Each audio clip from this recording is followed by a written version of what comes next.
Limestone College Center. And your University of West Alabama Tigers. Today's game is brought to you by Pixie Cutler, Slow Jet Hey, Aubrey. Do you have Coach Gillen's interview? Okay. We're not ready for it yet. I just wanted to make sure you got it.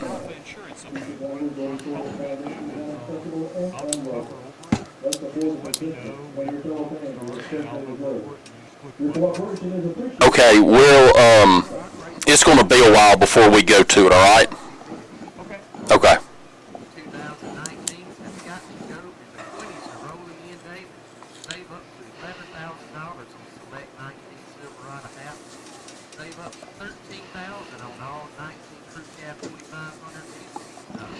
I'm going to ask you about Family Day, and then I'll talk a little bit about the Bobby Wallace Show.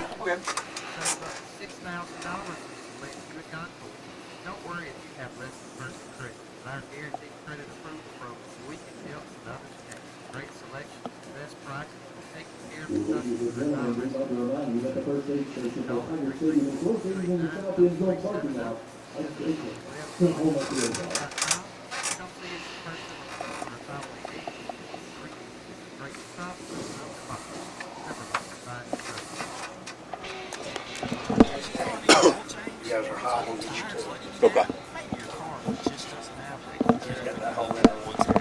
I didn't know we were broadcasting on this.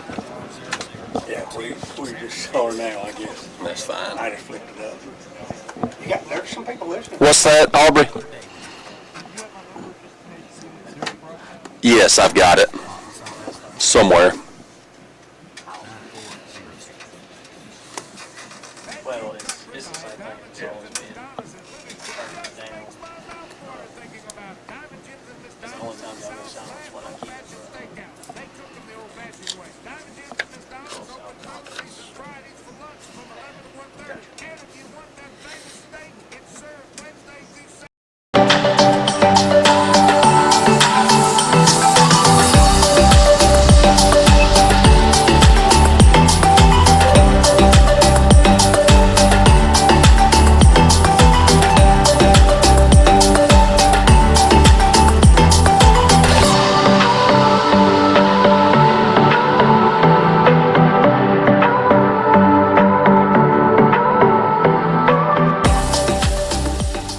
Being played. Oh, absolutely. There's nothing like getting the school year started off, and for me, you're getting close when you start hearing the band practicing outside of Webb Hall, and and all of that kind of thing. And here to have our season opener at home, one of the really cool things that we've got going on today actually is going to be Family Day, and it gives our students an opportunity to invite their family and friends to the campus, some of which may have never visited, so they may be visiting for the first time. They get to experience the game day, the tailgate. As crazy as this may sound, some of them want to join their son or daughter in the cafeteria for a meal just to see what their daily routine is kind of like here on the campus. And I really think that that's the thing that sets West Alabama apart from probably just about anywhere else that you're going to go, is the family type atmosphere. I mean, it's not a get lost in the crowd kind of place, but it is definitely a place where you can get involved and feel like a member of the family. Also, some couple of other dates that are kind of coming up that are going to be fun for prospective students are going to be preview days. We'll have a preview day in October. That'll be October the 26th, and another preview day on November the 9th, so that potential students that are considering West Alabama can come in, take tours of the campus, meet with some of the faculty, staff, some of the administration, and kind of get a better feel about what West Alabama is all about. And usually those correspond with being able to come to a football game, or maybe some of the other activities. So we look forward to having those families on our campus today, and we've got a great afternoon for football. Being around town earlier today, it was fun to see all the different families together. Saw several of them going to the UWA bookstore, buying merchandise, and really getting a feel for what their kids are experiencing here on campus, getting to eat with them in the cafeteria, and really just being able to be a part of a college atmosphere. So great things happening here on campus. And next Tuesday, also going to have something fun, but this is going to be in Demopolis. We're going to have the first Bobby Wallace show Tuesday night at 6 o'clock at Batter Up Sports Bar in Demopolis, and Coach Wallace is going to be there. And really, it's going to be a chance for people to get to know Coach Wallace a little bit better and get to ask him questions not only about UWA football, but also just about sports in general. And one of the things that I'm excited about, want to have a chance to ask Coach Wallace, going back to all of his experience as a head football coach, what is it like? What do these players go through? One of the things that I'm interested in hearing him talk about and letting people know, what does a team do on the road when they've got a night game? You got a 6 o'clock night game. The kids aren't staying in the bed the entire time. So what does a day on the road look like in college football? And that's always a tough thing. Having been a coach for 19 years, I think that's one of the most challenging things that anybody has to endure, because, you get into such a routine where you get up, you have your breakfast, you have your pregame meal. But when you're on the road, you don't want guys laying in the hotel, as you mentioned, but you also don't want to wear them out. You don't want to get out and do something that's going to get them distracted, or on a day like today you couldn't go out and even tour a city or something like that, even for a short amount of time, just because it's just like walking on the sun out here.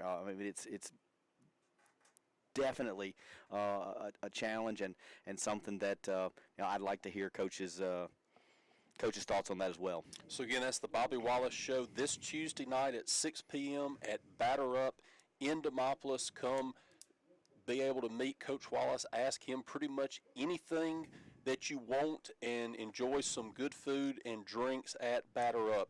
I'd like to remind everyone to go ahead and mark their calendars for September 28th. That'll be the date of the Tigers' next home game against Tuskegee, and also with that, we'll have the UWA Athletic Hall of Fame induction, and we'll have 3 new members joining the illustrious Hall of Fame class. And the 2019 class will be Michael Flynn, men's basketball player, Gerald Worsham, a tremendous wide receiver, and also Jerry Smith, who started the UWA track and cross-country programs and is currently a UWA Board of Trustee member. So everybody mark your calendars for September 28th.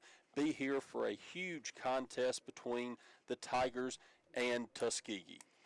Robert, I don't know that this is the perfect opportunity to mention this, but it's going to be mentioned at some point in time. I absolutely love the new jerseys that the football team is wearing.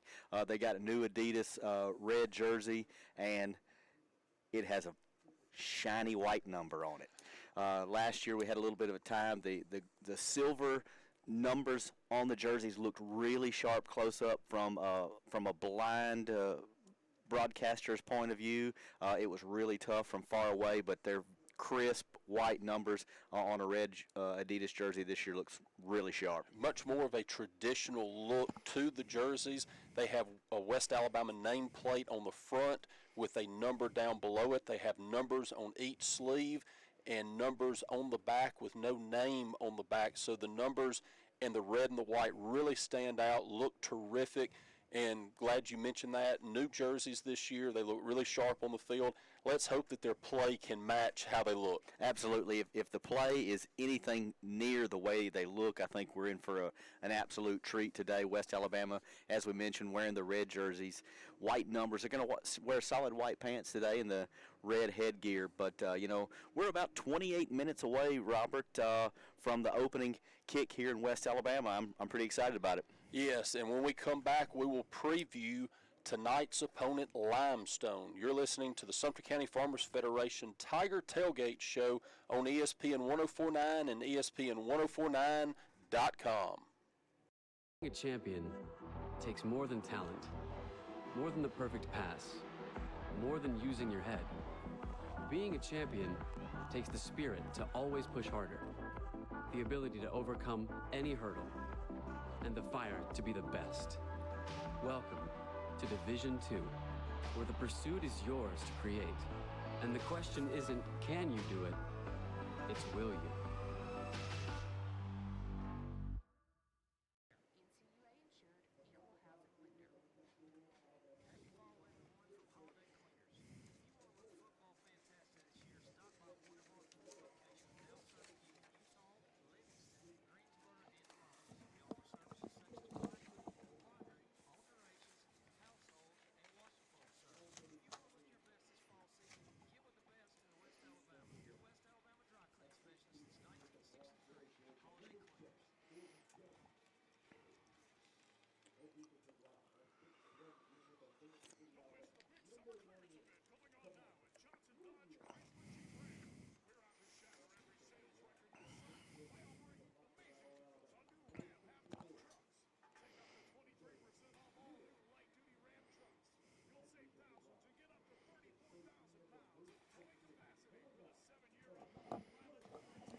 Wyndham Motor Company is a one-stop shop for sales, services, and the parts you need for the vehicle of your dreams. From new to used inventory, the guys from the great metropolis of Demopolis have the ride to fit your style.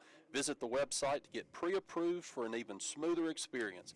That's Wyndham Motor Company, a proud sponsor of UWA Athletics. We are just over 25 minutes away from kick between tonight's game between the West Alabama Tigers and the Limestone College Saints. And Will mentioned that Limestone is riding a 12-game losing streak, but they nearly broke that last year against the Tigers when we traveled up to Gaffney, South Carolina. Yeah, I tell you what, it was a, I hate to say scary, but it was nerve-wracking right there, because at one point West Alabama was down. I think it was 13-3, and they had an opportunity to extend their lead. They missed about a 42-yard field goal there, which gave West Alabama the opportunity to get the football back and managed to bang one through as time expired for that victory, and it was a nice victory because that, without coming away with that one, West Alabama doesn't make the playoffs and doesn't finish 8-4.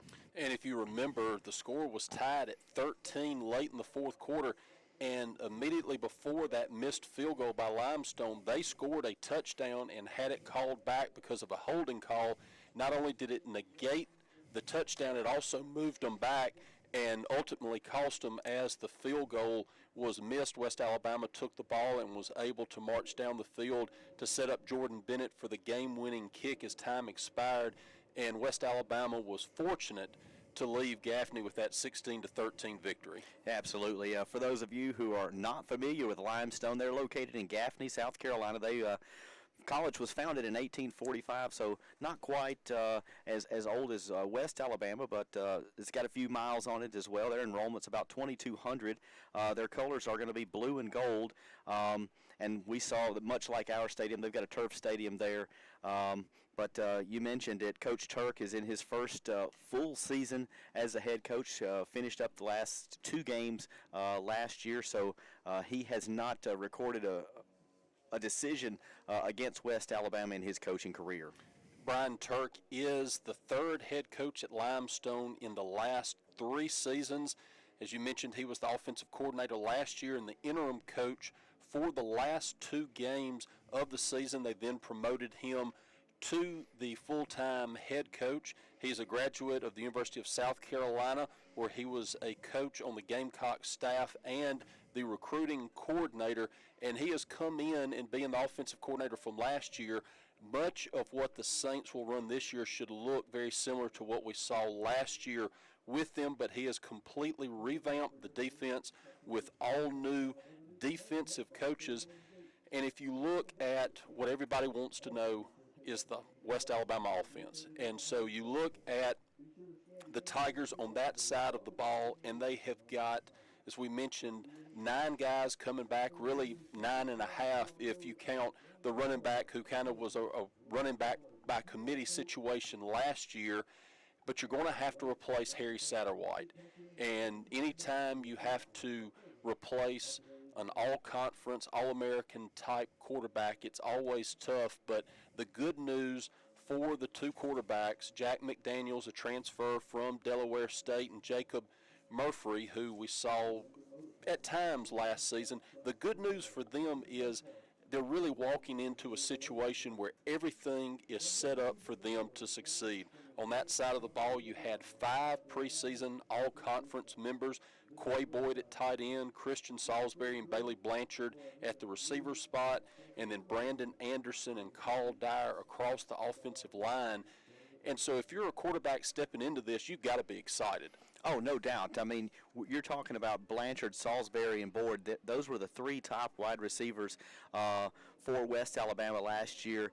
56 catches for Blanchard, 52 for Salisbury, and 46 for Quay Boyd, who missed some time because of an injury. I mean, so if he stays healthy this year, I think you could see that number go up. They, they were very much a part of the offense. Each of those guys doing a fantastic job on offense, and you're going to miss the 25 touchdowns from Harry Satterwhite. I mean, that's a real thing. But with Murphy and McDaniels having that opportunity and having the support that the surrounding cast on offense, I think it's going to make their life a little bit easier. Last season, the Tigers averaged 377 yards a game, 135 on the ground, 241 through the air. At times it seemed they averaged right at 29 points a game, 22 points a game. And, at times it seemed like the Tigers would get stalled. They were a big play type team, and if that big play wasn't clicking, they would kind of get stuck in the mud. Yeah, and that's the kind of cool thing that I feel like with players like Blanchard, Salisbury, and Quay Boyd. They're big play guys, and they're fun to watch. They're electric because, sometimes you just got to get it close, and Quay's going to make a play, and then just when you think that, Bailey Blanchard can't surprise you again, he makes a one-handed grab, for a big game. But West Alabama's 377 yards last year per game average was primarily through the air, 241 yards to the rushing attack of 135. But, I see a lot of really cool things with this offense, a lot of awesome possibilities. One thing that I would like to see a little bit better, if we could be better on third down. Last year we just really struggled in that area. I think we're only about 36%.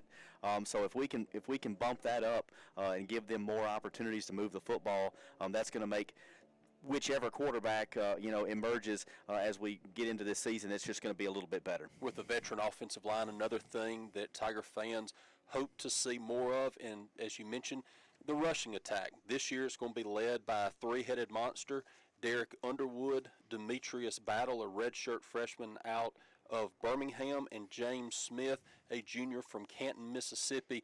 And I know the coaches are excited about what those three bring to the table. Well, I'm excited because, you saw Underwood last year in 11 games. He had 92 carries. He netted 463 yards. He averaged 5 yards per carry and scored, 5 touchdowns, 42 yards per game. But, Battle came in the spring game, nicknamed 8 Ball. He had 164 yards and 3 scores in the red and white game. So, I think that's going to be fun to watch as well. And when you have that kind of depth at any one position, especially something like the running back, you're able to get fresh legs out there, and I think that can only mean good things for your rushing attack. A lot of the offense obviously will revolve around the quarterback position. And this season, you're going to have two that have spent all summer battling it out. Jack McDaniels, the 6'2", 215 junior from Lorton, Virginia, the transfer from Delaware State. And then Jacob Murphy, the 6'2", 190-pound sophomore from Dixon, Tennessee. Murphy saw action last season. He completed 29 of 54 for 233 yards, 2 touchdowns, and no interceptions. And a lot of times he was put into difficult positions when Harry would get hurt or towards the end of games when all he could really do was hand off. And so all throughout spring and fall camp, those two have gone back and forth. And I believe tonight we're going to see Jack McDaniels take the first snaps of the season, but look to see Jacob Murphy in there at certain situations. Well, you mentioned McDaniels transferring in from Delaware State. He played 19 games over the last 2 seasons. He completed just over 51% of his passes for about 1,800 yards and 8 touchdowns. The kryptonite for that is in 2 seasons he's thrown 13 picks. So he has been prone to interceptions, but with the competition this summer with he and Murphy, I guarantee you both of those guys are pushing one another to the next level. And if one of them doesn't emerge as the everyday guy, I feel like both of them combined can give the offense a great opportunity. Granted, Limestone will have all new defensive coaches, but if you look at the stats from last year, the offensive staff for UWA has really got to be licking their chops. Limestone allowed over 43 points per game.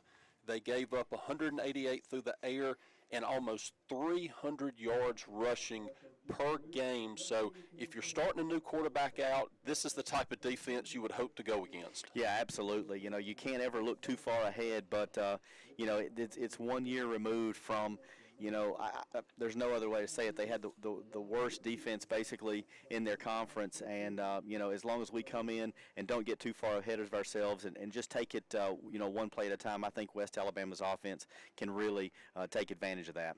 Limestone on the defensive side is led by junior D'Amico Pryor, who posted 63 total tackles a season ago from his middle linebacker spot. And then you also have graduate Dalton Yates, who returns after missing the bulk of last season with an injury, but he still led the team in sacks and quarterback hurries. And then in the back end, you've got senior defensive back DJ Witherspoon, who recorded a team-best 3 interceptions. So good news and bad news. Good news for Limestone, they've got a lot of kids that are coming back on the defensive side. Bad news, last year they weren't able to really get the job done. Yeah, it's a tough way to look at it, but that's the tail of the tape, so to speak. You know, they're going to be led by their quarterback DJ Phillips, and you know, last year he threw about 58%, averaged about 227 a game. So I'm excited to see how this thing's going to pan out, and you know, I look forward to seeing, you know, the returning guys for West Alabama matched up with these new guys, because I think it's going to be a lot of fun. You bring up the quarterback for Limestone, and we'll flip to that side of the ball. Limestone, as you mentioned, led by DJ Phillips. He led the South Atlantic Conference with 227 yards per game and was ranked 5th with 11 passing touchdowns. And so the West Alabama secondary is going to have to be ready. Absolutely, you know, and West Alabama, I think, will be up to the challenge as they come in. The leading receiver that Phillips has coming back is Jacoria Patton. He played in 8 games last year. I'm sorry, that's right. He played in 8 games last year. He caught 27 passes. So Phillips lost his favorite 2 receivers, but returning this year is going to be Patton and Perry, who he hooked up for each for 27 times last year. So I think West Alabama's defense will be probably tested pretty early with a guy like Phillips at the helm. Trying to pressure Phillips will be the Tigers' front 4, and there are going to be a lot of names that Tiger fans are familiar with. Starting along the front 4 will be Terrence Jones, Andreas Lilly, Camarcus Williams, and Jordan Jones. Jordan was one of 2 preseason all-conference selections on the defensive side. He was joined by Tavarius Hutchinson from his safety position. So the Tigers on defense have a lot coming back and really looking to build off of what was a good performance from that unit last year. West Alabama allowed 22.9 points per game, 251 through the air, and just 110 on the ground. And so defensive line hopes to continue and limit those teams to around 100 yards a game, but the secondary has got to clean it up just a little bit and reduce that number. 251 through the air on average is just too much. Yeah, they'll have to put that kind of the lockdown on that. West Alabama lost its leading tackler in Terry Samuel. He had 89 tackles a year ago. But you mentioned Tavarius Hutchinson. He had 75 tackles. Savon Parker, 64. And Jordan Jones, you mentioned him as well, with 63 total tackles. But he had 12.5 tackles for a loss last year and led the team also with 5 sacks. So those guys, combined with, you know, some other outstanding players, should prove to be a solid defense for West Alabama. And a couple of new names on the special teams side of the ball. A new kicker in Trey Jackson, 5'10", 230-pound senior who transferred in from Gardner-Webb. You will have Colton Adam, who will be handling the snapping duties. I don't think I've ever seen this, Will. The long snapper, 5'7", 170 pounds. I read it. I thought it was a typo, but you know, I think it ought to be pretty interesting to watch. One thing to look for as the Scarlet Band from Tigerland takes the field, how does he hold up in field goal situations when he has got to block? 5'7", 170 is not a big body, and a lot of teams are going to recognize that, and they're going to try to put pressure up the middle. And so that'll be one thing to keep an eye out for. We are just at 11 minutes until kick between West Alabama and Limestone. When we come back, we're going to hear from Coach Brett Gilliland and get you ready for kick. You're listening to the Sumter County Farmers Federation Tiger Tailgate Show on ESPN 1049 and ESPN1049.com. Hey, Aubrey, get it ready, and when we come back, just have it where I can hit the F2 and send it to the commercial.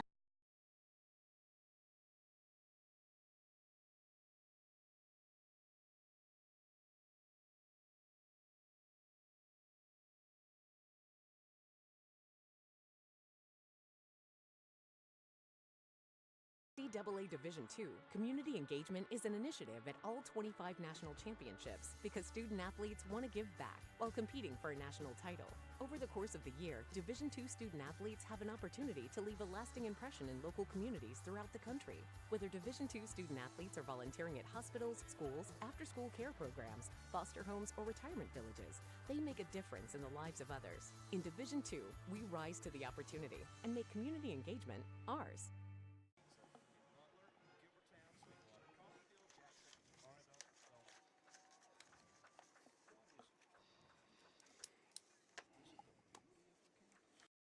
In NCAA Division II, student athletes leave a lasting impression on their communities.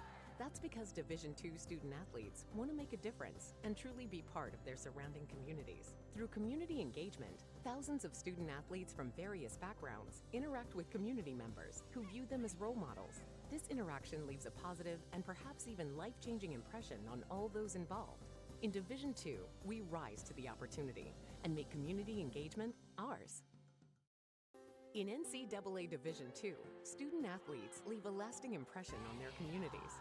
That's because Division II student athletes want to make a difference and truly be part of their surrounding communities. Through community engagement, thousands of student athletes from various backgrounds interact with community members who view them as role models. This interaction leaves a positive and perhaps even life-changing impression on all those involved.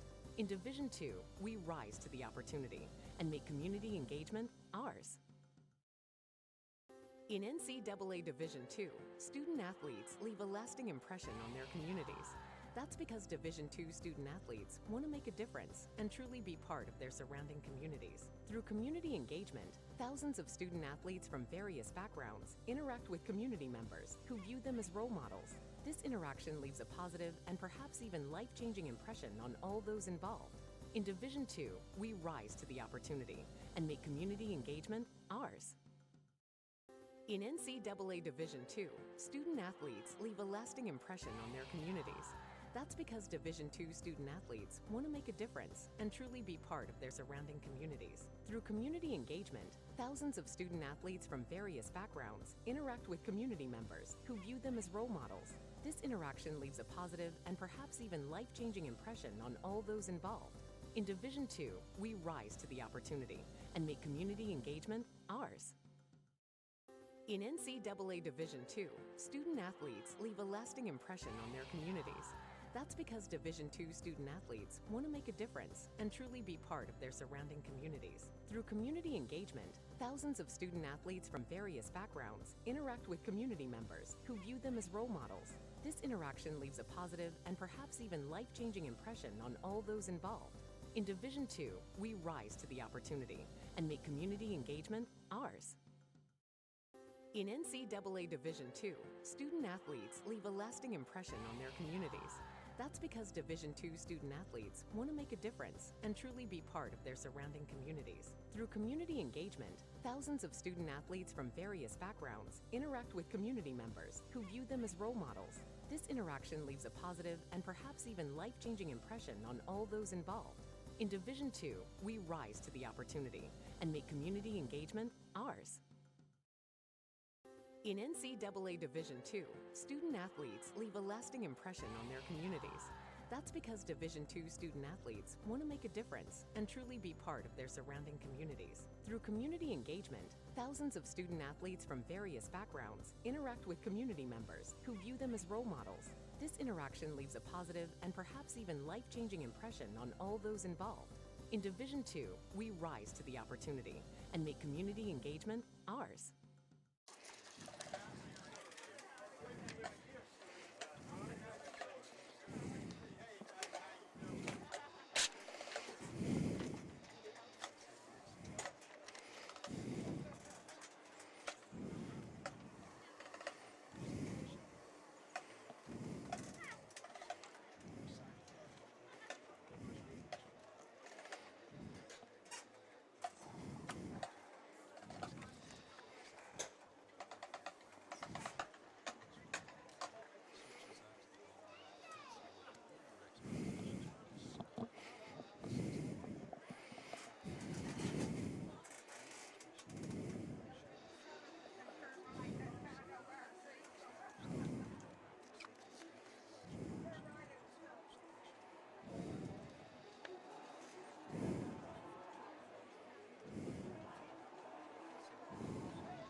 captains for tonight's game.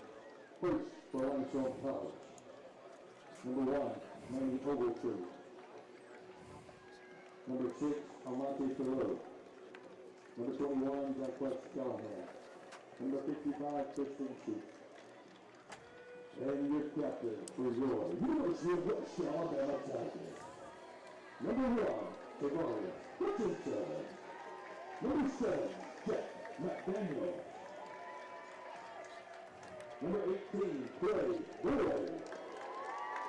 Number 55, Paul Perez. Number 7, George Jones.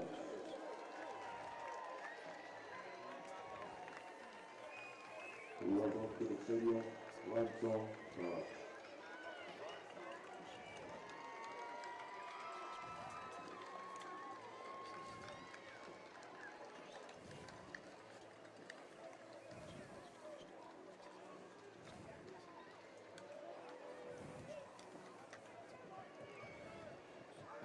Line 55, hit the toss. Left receive.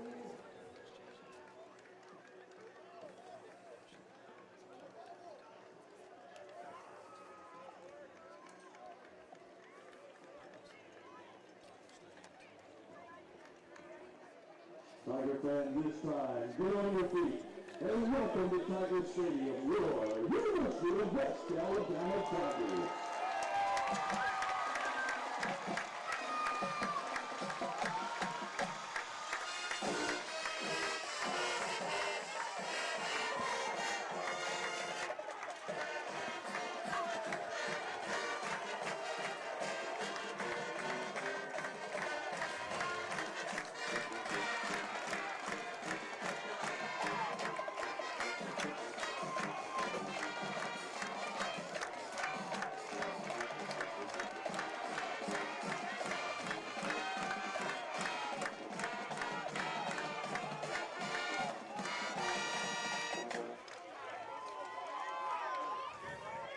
As the Tigers take the field, we'd like to remind you that Johnson Dodge Chrysler Jeep of Meridian is dedicated to ensuring your auto process is a smooth and stress-free one. Regardless of whether you're shopping online or on-site, they provide you comprehensive sales, purchase, finance, and maintenance assistance. Stop by and pick the ride of your future.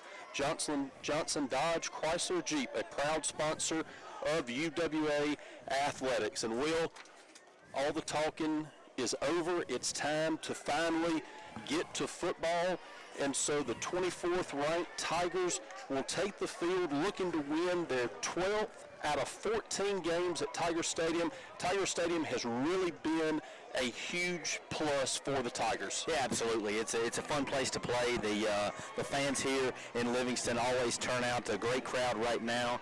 Lots of folks. Looks like they're still kind of filtering in here on Tiger Stadium Way. West Alabama wearing the home reds, white numbers, red helmets, and white pants. Limestone, the visiting folks from Gaffney, South Carolina, wearing white jerseys with the blue numbers, white pants with a blue trim, and white helmets. Limestone won the toss and elected to receive, so West Alabama will open the season kicking off to the Saints. Doing the kickoff duties this year will be the place kicker Trey Jackson, as we mentioned, 5'10", 230-pound senior out of Gardner-Webb, a graduate transfer from Gardner-Webb. So we are just seconds away from getting the 2019 season underway. Really exciting time here, Robert, as this season is just about to get underway as Jackson tees it up and he steps back. He's counting to make sure all of his members are on, and we're getting ready to kick this one off. Jackson kicks it deep. It will be fielded at the goal line by number 14, Dominic Reed. He will take it across the field, and he will be brought down inside the 5-yard line. A curious decision right there by Dominic Reed, the defensive back, deciding to return that from his goal line instead of calling a fair catch and starting at the 25. He elected to receive and try to reverse field, and the Tiger special teams was able to cut him down. They'll mark him at the 5-yard line. So the Saints will set up shop in the shadows of the scoreboard to our right. Great coverage right there by West Alabama. Number 35, Dre Watkins, was there to make the tackle as the defensive unit gets ready to go to work here. First down and 10 for Limestone. Phillips in shotgun formation. He fakes the handoff, will throw it on the right side, overshoots his receiver that he was looking to hit Shaheem Perry on a post route, but threw it a little above his head and behind him, and so the pass falls incomplete, and the Saints will have it second down and 10 from their 5. Perry was being shadowed by Xavier Williamson, the senior out of Lawrenceville, Georgia, but the pass falls incomplete. Second down and 10 from the Limestone 5 here as we're about 33 seconds into this first quarter of the season. The officials have momentarily stopped play looking at the scoreboard. The Saints are already in formation at the line of scrimmage. You have one running back to Phillips left. That is Shenard Bain.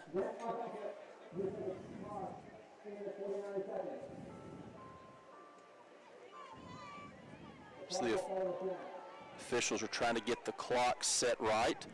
The Saints will deploy 3 receivers left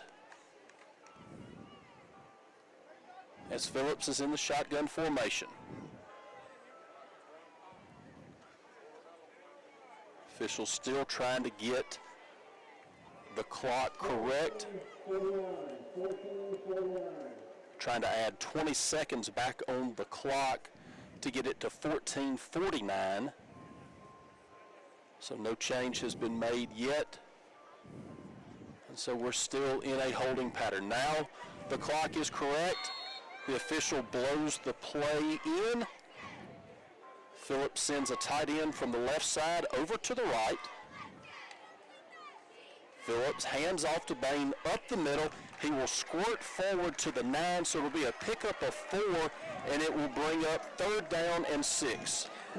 Leading the way for West Alabama defense is number 9, Terrence Jones, the 6'3 senior transfer from Itawamba Community College, as the defense is looking at a third down and 6. They'd love to see Limestone go 3 and out here in the early goings of this season opener in West Alabama. Tight end and receiver right. Now he brings the receiver over to the left side of the formation, so trips left, a tight end in line on the right side of the formation. Phillips in shotgun with Bain, his running back, to his right. Phillips changing the play. Now will get the snap, throw across the middle. The pass is complete across the 15 and will reach the 19. That reception by Caden Peeler.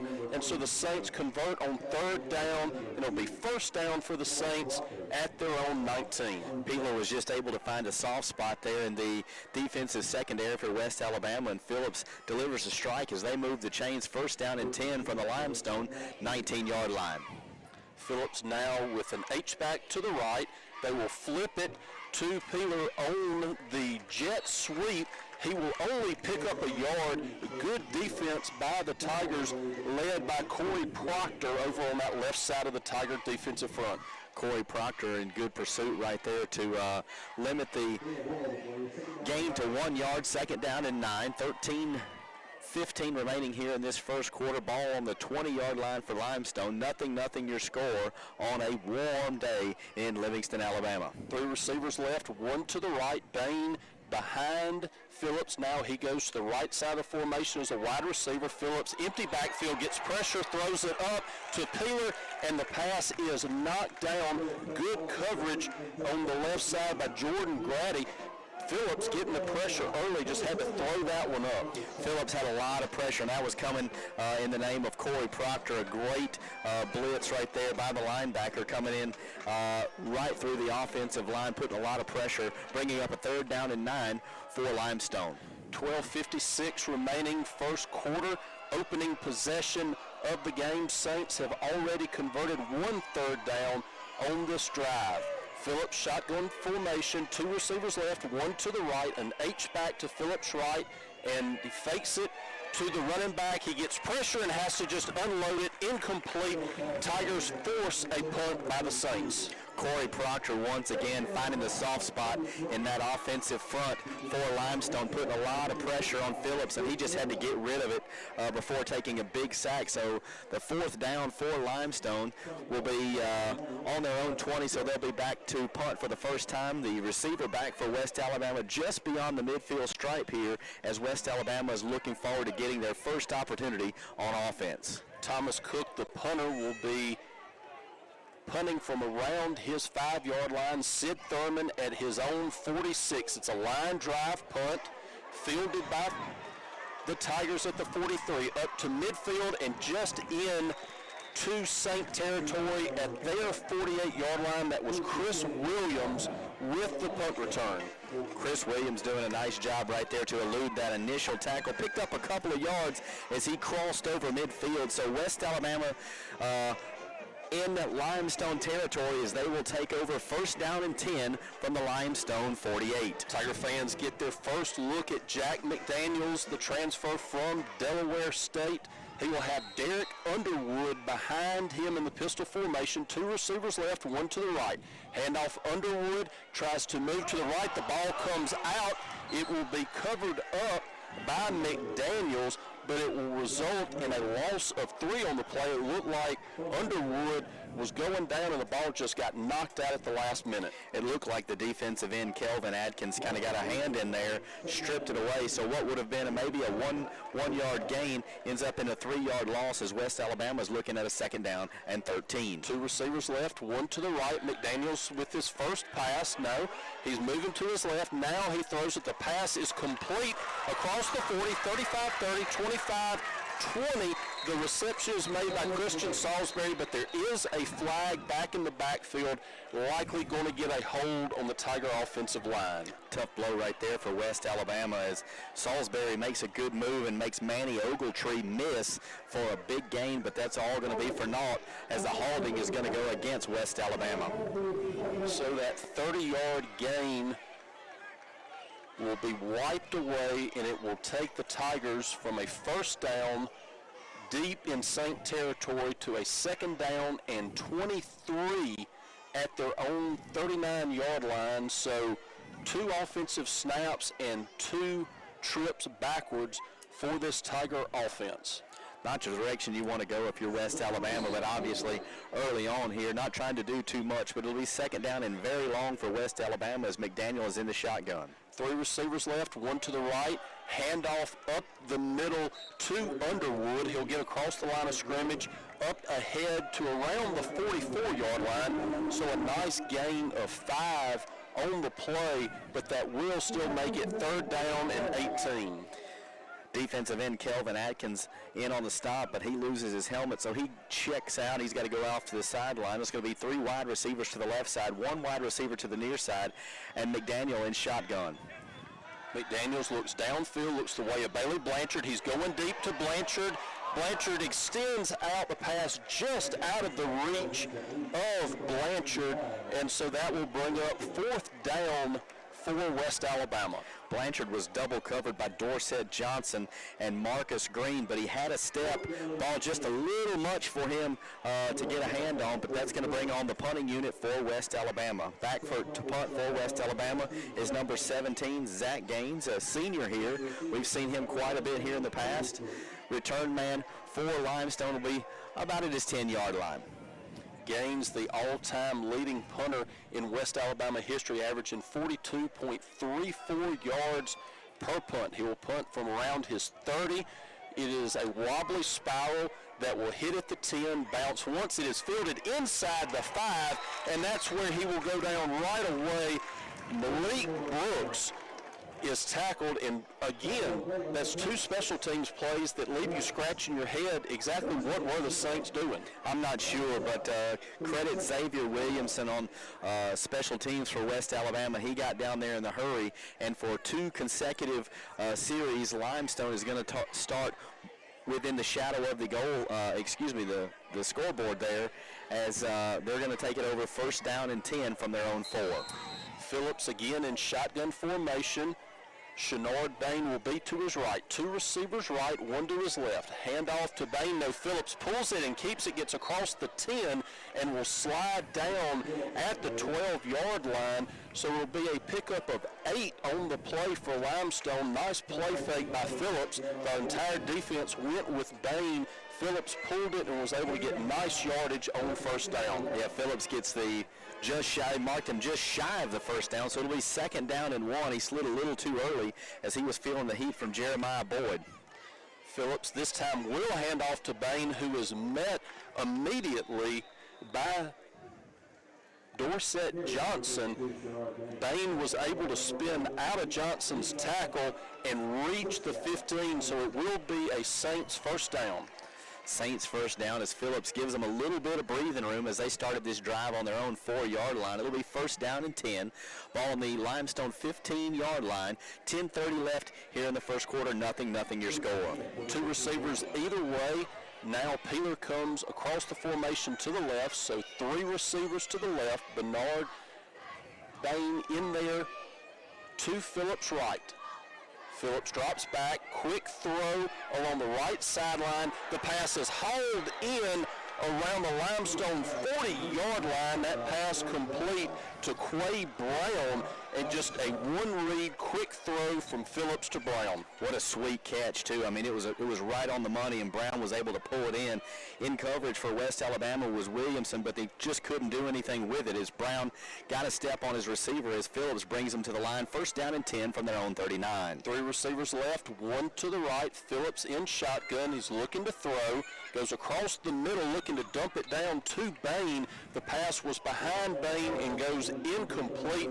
Phillips getting a ton of pressure on the play from Andreas Lilly.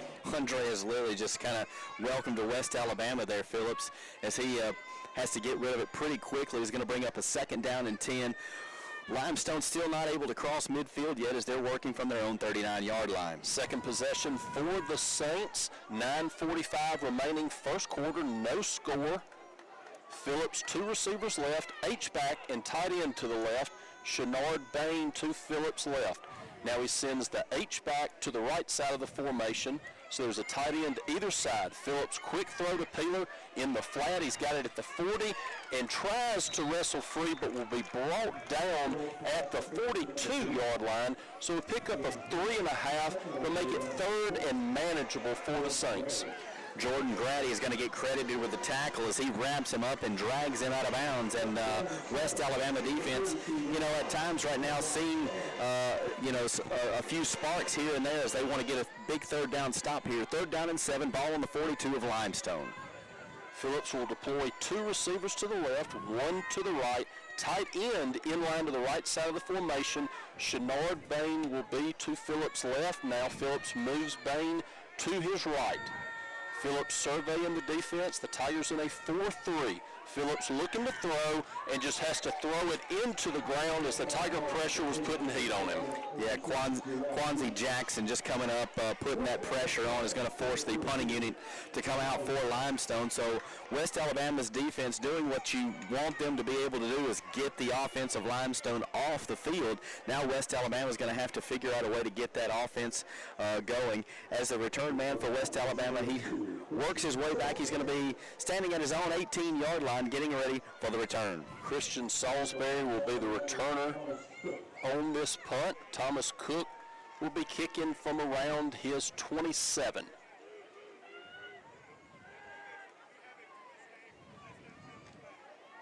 Cook gets away a deep spiral that will send Salisbury to the 6. Salisbury makes one man miss. The second man brings him down just across the 10-yard line, and they will give him the 13. So the Tigers' second offensive possession will start at their own 13-yard line, and we'll take a quick break. Well, no, they're going to stay here with action, so we'll stay here, and one of the best signs early in this game has been the pressure that the defensive line has been able to get on Phillips. Yeah, they've done a really good job. A lot of penetration has gotten there into the offensive backfield, and West Alabama just needs to get this offense kind of going, get some things clicking here as they get ready to start their second series. McDaniels will hand it off to Underwood up the middle, and he is met right at the 15-yard line, and that's all he will get.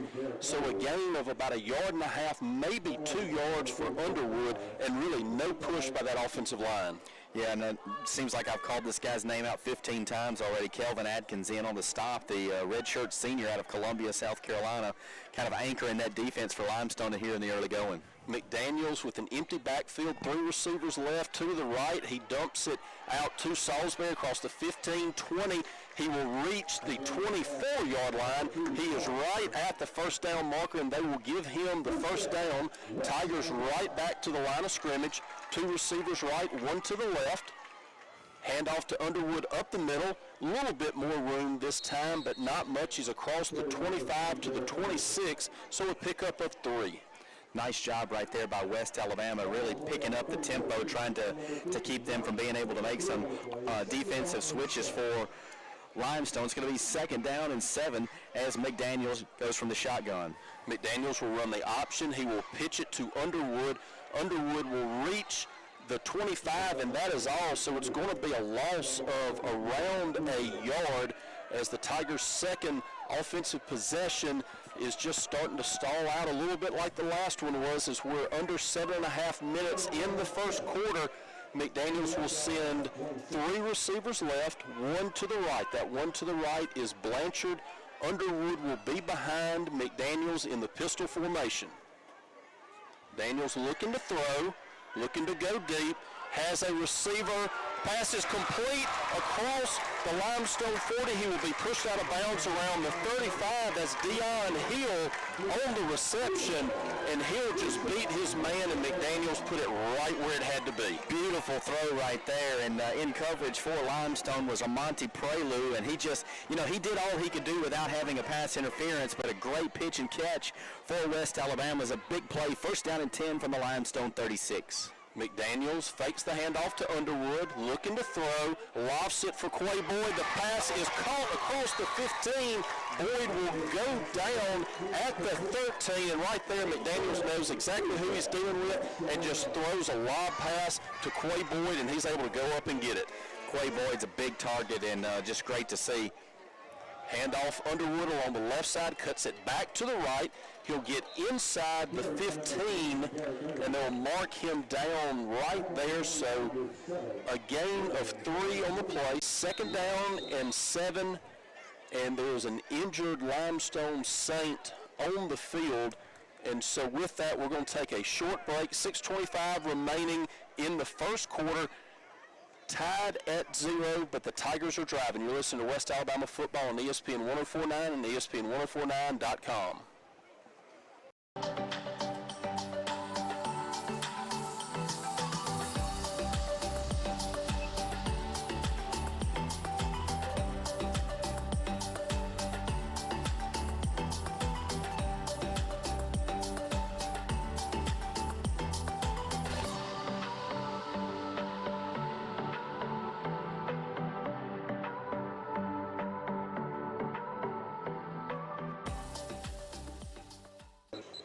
Nahiola Credit Union has been proudly serving its members since 1959. With branches in Livingston, Demopolis, Butler, and Pennington, Nahiola is the bridge to all of your financial needs, from checking, savings, loan services, and much more, including serving as a proud sponsor of UWA Athletics. Nahiola Credit Union. Simple.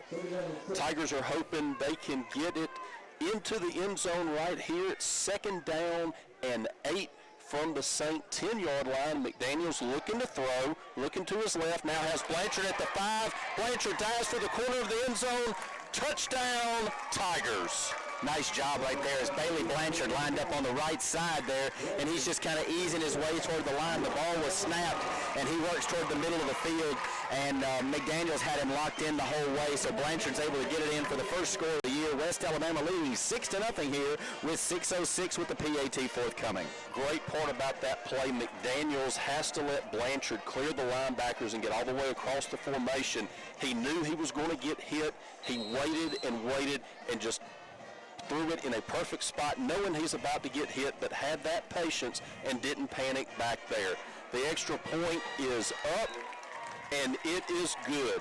So Trey Jackson with the extra point gives West Alabama a 7-0 lead, 6:06 remaining, first quarter. You're listening to West Alabama football on ESPN 1049 and ESPN1049.com. Being a champion takes more than talent, more than the perfect pass, more than using your head. Being a champion takes the spirit to always push harder, the ability to overcome any hurdle, and the fire to be the best. Welcome to Division II, where the pursuit is yours to create. And the question isn't, can you do it? It's, will you? And offensive possession and get a touchdown. The pass from McDaniels to Blanchard. 7-0 West Alabama, 6:06 remaining first quarter. West Alabama caps off an 8-play drive that traveled 87 yards, took up 2 minutes, 44 seconds of the clock to take the first lead of the game as West Alabama looks to kick off here with 6:06 remaining in this first quarter. Trey Jackson has it teed up. He will be kicking deep. Jackson sends it end over end. Heading towards the right sideline, bounces at the 7. It's picked up there. Will be returned to the 15, and a huge hit on Dominique Reed, the return man. And the Saints struggling again on special teams, will not reach the 20-yard line. Yeah, that ball looked like it was going out of bounds, but they decide to pick it up and try to advance the football, and Tavares Hutchinson just put a wallop on the return man as Limestone will take over first down and 10 from their own 12. Jacoya Patton in at the running back position. He will be 2 Phillips left. Phillips will have 2 receivers left, 1 to the right, a tight end in line to the right side of the formation. Phillips moves Patton from his left to his right. Phillips will hand off to Patton along the left side, gets outside, and will get across the 20-yard line. Will get near the 25. They will mark him down around the 23, it looks like. So that'll be a pickup of about 6 or 7 on the play, and that time Patton was able to get around the defensive end and pick up a nice first down gain for the Saints as they'll be facing a 2nd and 4 from their own 23, 24-yard line. 5:32 remaining first quarter. Phillips looking to throw, has time, looking to go deep, has a man wide open. The pass is completed at the 35, 30, 25. He will be brought down at the 21-yard line. That pass to Quay Brown, and Brown just had his defender turned around and was able to make the reception, and a huge gain for the Saints. In coverage for West Alabama was for Tavares Hutchinson, and he just, as you mentioned, he just kind of got turned around, and they were able to separate some space. Phillips delivers a strike, and they've got their best field position of the day, first down and 10 from the Tiger 22-yard line. So Phillips will be in shotgun formation. Patton will move to Phillips' right. 2 receivers right, 2 to the left. Phillips claps his hands, has the snap, looking to throw. Getting pressure, down he goes. Ball comes loose, but is recovered by the Saints at the 25-yard line. Phillips had a man, it was Patton coming out of the backfield that was open, but the pressure got to him. Looked like John Michael Edwards and Jordan Jones in with the pressure. It looked like Jones got a hand in there, forced the ball loose. It's going to be a loss of about 4, and it's going to bring up 2nd down and 13, 14-yard line. So the Saints in Tiger territory for the first time tonight. Ball will be snapped from the UWA 25-yard line. 4:15 remaining first quarter. Tigers leading 7-0. Phillips fakes the handoff, looking to throw, has a man open, overthrows him, looking to hit Shaheem Perry on a little post route, and again, Phillips has had open receivers. He just hasn't been that accurate, thank goodness, for the Tigers. Yeah, he's had some opportunities, getting some pretty good pressure, and in coverage for West Alabama, Trey Elston, the sophomore out of Auburn High School, doing a great job right there, and it's going to bring up 3rd down. 3rd down and 13, Limestone working from the Tiger 25 here with 4:04 remaining in this first quarter. Tigers last year held their opponents to a 32% 3rd down conversion rate. Would love to see them get off the field here. Phillips in shotgun formation, sends his running back in motion, throws on the right side. The pass is caught, but he will be brought down at the 20-yard line. So it's going to be about 8 yards short of the first down and will force what would appear to be a Saint field goal attempt. Nice pressure right there by the Tiger defense. Camarcus Williams and Jordan Grady in on the stop for West Alabama as the fourth down brings up the field goal unit for the Saints. Thomas Cook will be doing the field goal duties this season. Last year he was 0 for 1 on a 44-yard attempt. Long snapper will be A.J. Coven and the holder Nathan Baker. Ball will be placed at the 27-yard line, so it's going to be a 37-yard kick. Kick is up, it is low, but it is long enough, and it is good. So with 3:12 remaining first quarter, Limestone answers the Tigers' touchdown with a field goal, and they trail 7-3.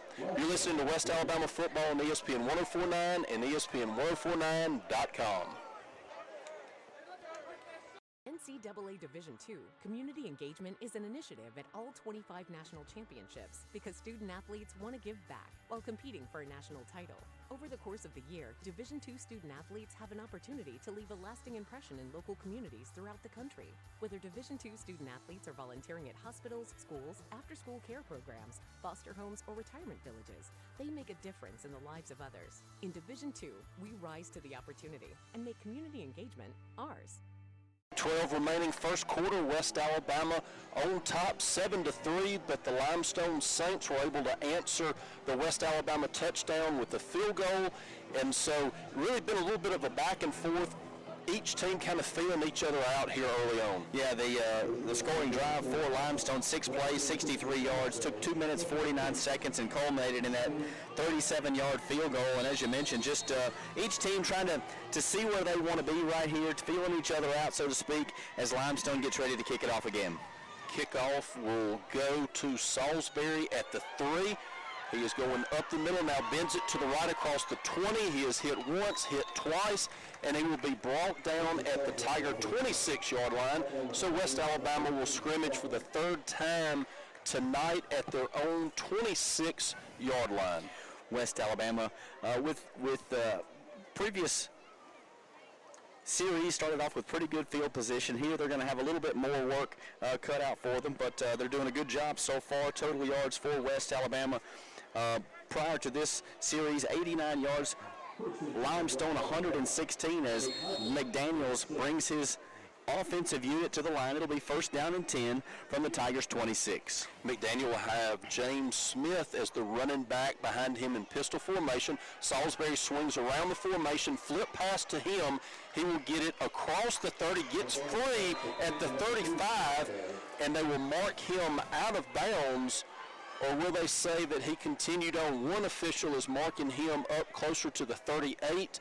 One is going to bring it back to the 36-yard line, but they will give him 10 yards and a first down for West Alabama. So a chance for Tiger fans to see all three running backs as James Smith, the third one, will get the handoff here on the left side. He is hit at the line of scrimmage, spins forward, but only for about half a yard. Yeah, Smith spins right there at the point of attack, but grabs just a yard as Kelvin Atkins brings him down for Limestone Saints. Second down and 9 from the Tiger 37 here. Tigers leading 7-3 with 2:20 remaining in the first quarter.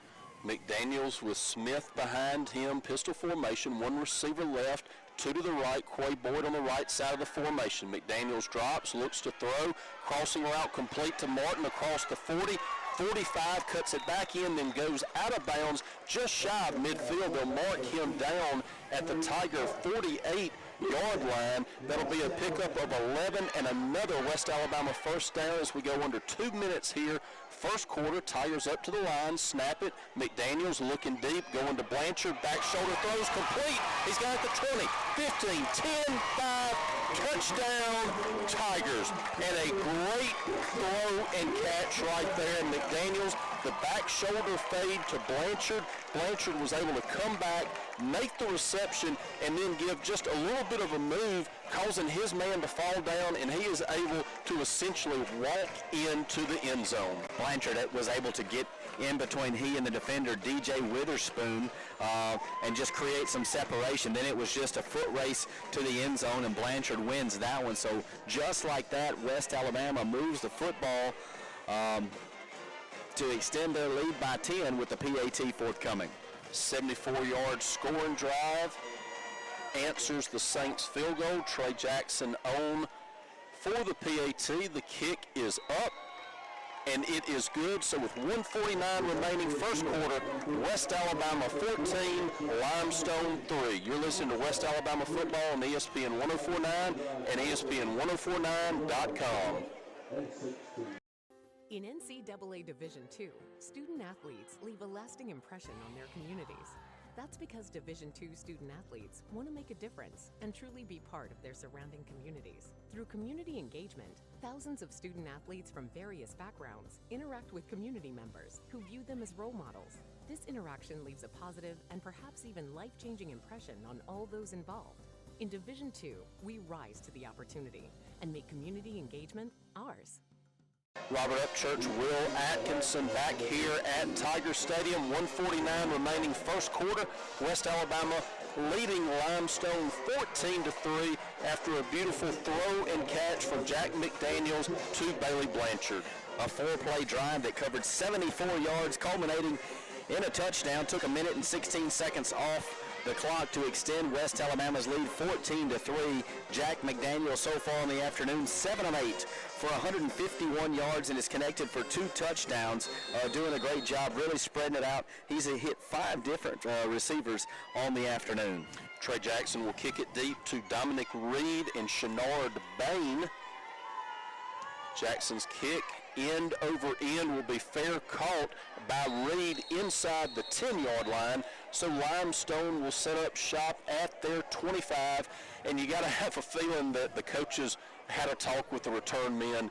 If it's high inside the 20, fair catch it. Absolutely, because they've had 2 opportunities prior and just really put them in a bad spot to where they started inside their own 5-yard line. But West Alabama credit their special teams. They've had great coverage, but Limestone will start this drive first down and 10, ball on their 25. Limestone will have 2 running backs in the backfield. Malik Brooks and Jacoya Patton will be on either side of the quarterback, DJ Phillips, in shotgun formation. 2 receivers left, 1 to the right for the Saints. First and 10 from the 25. Handoff will be across the left side. He is drugged down inside the 20, and Malik Brooks will lose a ton of yards on the play. Tigers with a 7-yard tackle for loss. Quanzi Jackson got there and kind of slowed him down, but Savon Parker came in and finished the deal. It's going to be a big loss for the Limestone offense. Credit the West Alabama defense. They had it sniffed out from the beginning, so it's going to be a loss of 7. Second down and 17, ball on the 18-yard line of Limestone. Just over a minute to play here in this opening quarter of the 2019 football season here at West Alabama. Phillips going under center for the first time tonight. 1 running back behind him. Handoff up the middle. He will reach the 20 for a pickup of 2, but that's it for Malik Brooks. Nice stop right there by the Tiger defensive line. Levi Hammock, the junior, in to make the stop after a short gain, 2-yard gain for Limestone. Under a minute to play here in this first quarter. Third down and 15. Limestone on their own 20 as they change personnel. Checking in for Limestone is going to be number 23. That's Jacoria Patton as he gets ready to join his offensive unit. Patton will be 2 Phillips left in the shotgun. Trips right, 1 receiver to the left. Third down, 15 from the Saint 20.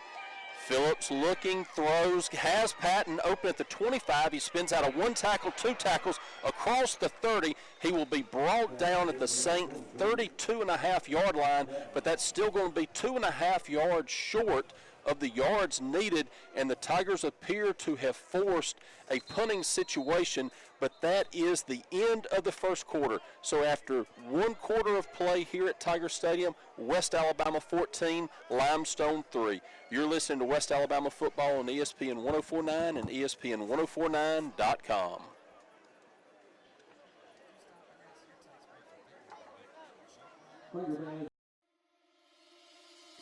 What is it about UWA? Is it the beauty of her campus? The feeling of being just the right size? World class, without classes big enough for the world? Is it the warmth of her people? They say there's something about this place. Maybe it's because this place feels like home, on campus or online. The University of West Alabama.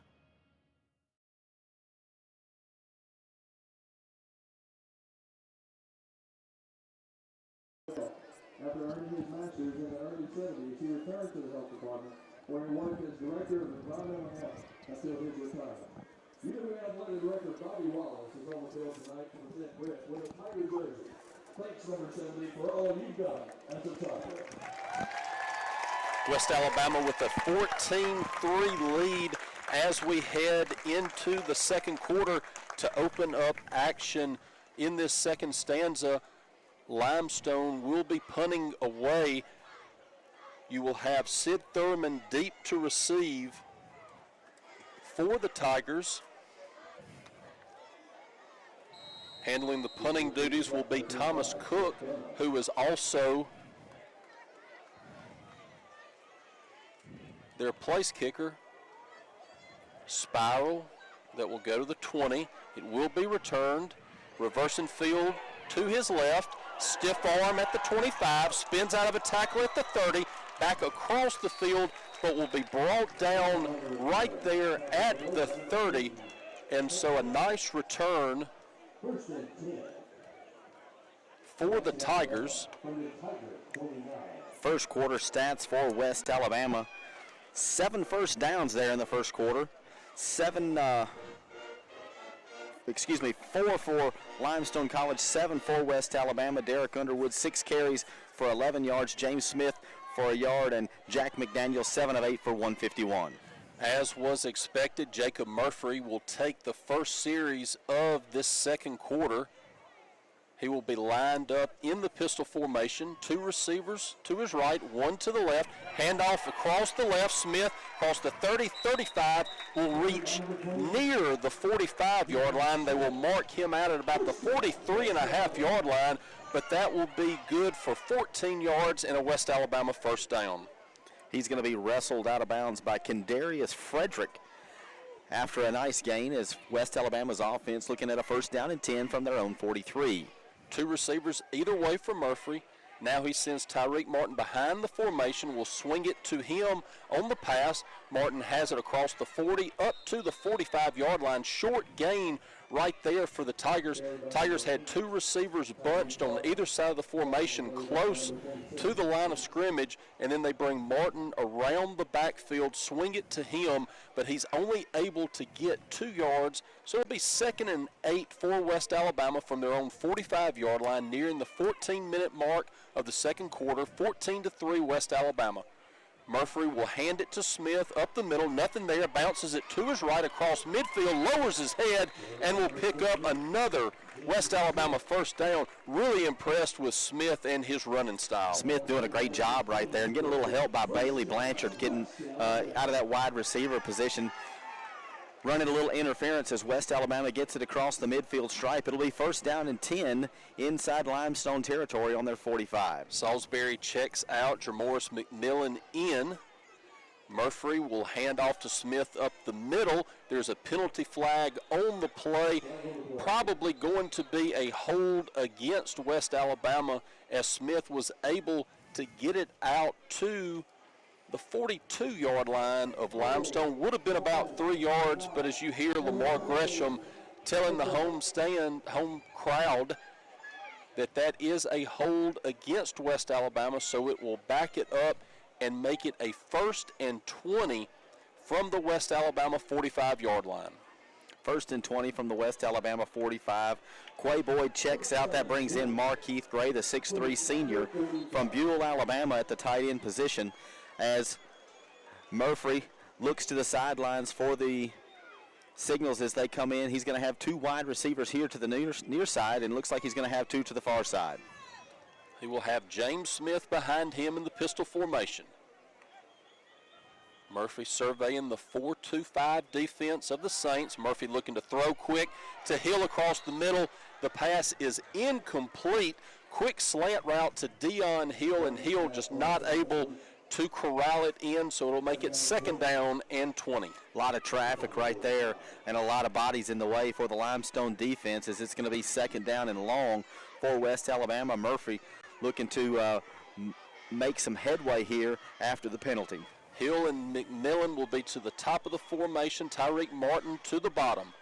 Murphy will move Smith to his right in shotgun. Now Martin goes closer to the line in motion. Will try to find Martin. The pass was well behind Tyreek Martin and nearly intercepted. It goes right through the hands of Davion Williams, the defensive back for Limestone, and if he picks that off, he may score. Davion Williams, I mean, it hit him right in the hands, and I think he just saw so much open real estate that he started running before he actually secured the football, but fortunately for West Alabama, it falls incomplete.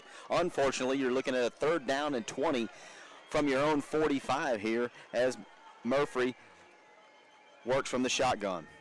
Smith will be behind Murphy. Murphy looking to throw deep.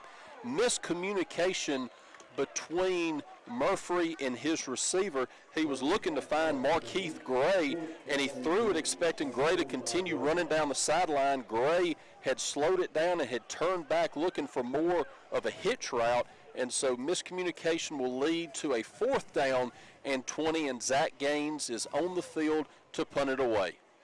Yeah, tough luck right there for West Alabama after a nice gain. The penalty negated that, and they just couldn't get anything going as Zach Gaines stands at his own 30.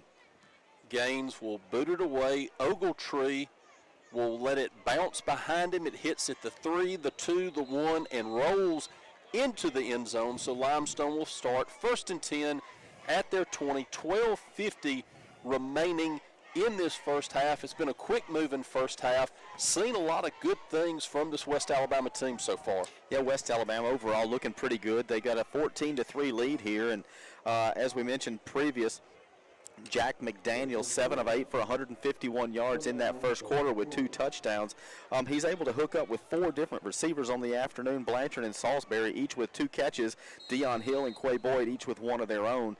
Zach Gaines averaging over 50 yards per punt on the afternoon as the offensive unit for Limestone gets ready to take over this series first down and 10 from their own 20. Phillips will be under center. He will hand off up the middle. Quick run, but then Bain is tackled at the 23.5-yard line, so only a pickup of about 2 or 3 for Bain right there. Limestone going under center, had a lot of cross action trying to confuse the eyes of the defenders, but a nice job by this Tiger defense to limit Bain to only 3.5 yards. So now Phillips in shotgun formation will have Bain to his right, 3 receivers to his right, and a tight end to the top of the formation. High snap. Phillips gets it down, hands to Bain. He will reach the 25, and that's it. So only a gain of about a yard, and it'll bring up a 3rd and 5 for the Saints. Andreas Lilly right there to meet Bain for a short gain, so it's going to bring up 3rd down and 5 as we hit the 12-minute mark remaining here in this first half as the West Alabama band starts to kind of get things pumped up here, hoping for a defensive stop here on 3rd and 5. Phillips is in the shotgun formation, looks back to his sideline to get the play, relays it to the line of scrimmage. Tigers show pressure, they drop back, hand off to Bain up the middle.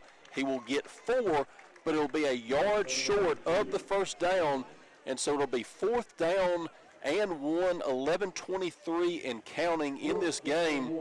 Limestone leaving their offense on the field. Now they will bring the punt unit on, and so the Tiger defense holds once again. Bain would have likely picked up that first down, but he got tripped up by one of his own linemen and just kind of stumbled, and West Alabama was able to close the gap just a bit. And, you know, they looked like they were going to think about it and then thought better of it on the first down and 1 from their own 29 as the punting unit comes back onto the field. Sid Thurman, and he's at his own 37-yard line waiting the return. Thomas Cook is ready for the Snap, he gets it and punts it away, but whistles blow the play dead. It'll be a delay of game against Limestone, so that helps West Alabama out right there. It was 4th down and 1. That delay backs them up to a 4th and 6, and so now the threat of a fake punt is reduced. And so now West Alabama can get more of a rush or a return set up. They don't have to sit back and play it safe, trying to make sure Limestone doesn't go for it. But it'll be 4th down and 6 from the St. 24-yard line. 10:41 remaining first half. West Alabama leading 14-3. Cook gets it away. It is near the left sideline. It will hit at around the Tiger 32-yard line and then go out of bounds. They will mark it at the West Alabama 31, so West Alabama will take over 1st and 10 at their own 31-yard line, and Jack McDaniels is back out there at quarterback. Jack McDaniels, after taking a series off for Murphy to come in and get his first snaps of the season, trots out onto the field. He'll take the offensive unit. It'll be 1st down and 10. Tigers working from their own 31. 14-3 your score here with 10.5 minutes remaining in this first half here as the sun sets in Livingston on Tiger Stadium. McDaniels will be in pistol formation. James Smith, the running back, behind McDaniels. 2 receivers left, 1 to the right. Pitch out to Smith. He crosses the 30, 35. Nice blocking downfield, and Smith will be run out of bounds near the 45-yard line. They'll mark him out at the 44, so it'll be a 13-yard gain and a Tiger first down. Tigers back up to the line of scrimmage. You have Derek Underwood checking into the game now. He will be in the pistol formation behind McDaniels, and now you have the play blown dead by one of the officials. They will huddle, discuss it. Now they run back to their positions. Unclear exactly why they stopped the play. Clock moving again. 10:13 remaining first half. West Alabama slowing it down right now just for a second. McDaniels at quarterback. Underwood behind him. Fakes the handoff, throws to the left side. Pass is incomplete, looking for Jarek Orr on this near side. Low throw, but one that Orr should have been able to get. Ball just goes right between his arms. Yeah, he just couldn't get underneath it. It was a little bit low. He didn't make the adjustment, and I know he wishes he could have that one back, but that's not something that they're going to be able to do as McDaniel brings them to the line. 2nd down and 10. Tigers working from their own 44. McDaniels fakes the handoff, looking to throw deep, getting pressure, looking, fires, incomplete. He was looking to go to Orr once again on that post route. He threw it up for grabs. Orr knocks it into the air, and the ball came down in the lap of one of the Limestone defenders. Fortunately for West Alabama, he didn't realize where the ball was. If he just reaches down, that's an interception, but when he rolls over, the ball hits the turf. The ball is basically spinning what looked like on the number of Pug Robinson, and all he has to do is wrap it up, but it falls off of his chest there and goes incomplete. 3rd down and 10, West Alabama from their own 44. Underwood will be to the right of McDaniels. 3 receivers right, 1 to the left. McDaniels getting pressure. Ball is tipped at the line of scrimmage and nearly intercepted by Limestone, but they will rule the pass hit the turf and incomplete. So West Alabama stalls on this drive. It'll be 4th down and 10. Zach Gaines out to punt for the Tigers. Really kind of a questionable roll-up right there as McDaniel has a couple of defenders kind of roll up onto his ankle and knee area. The fans didn't like it, thought that there might have been a little excessive force there, but that goes uncalled. This is 4th down and 10 for West Alabama as they get ready to punt it away. Gaines with a nice high deep kick. Peeler will let it hit inside the 15, and it goes out of bounds. It will be spotted at the 10, so a beautiful kick by Zach Gaines will force Limestone to start deep in their territory. 9:34 remaining first half. West Alabama leading 14-3. It's been a comforting feeling as the sun's beginning to set. It, you know.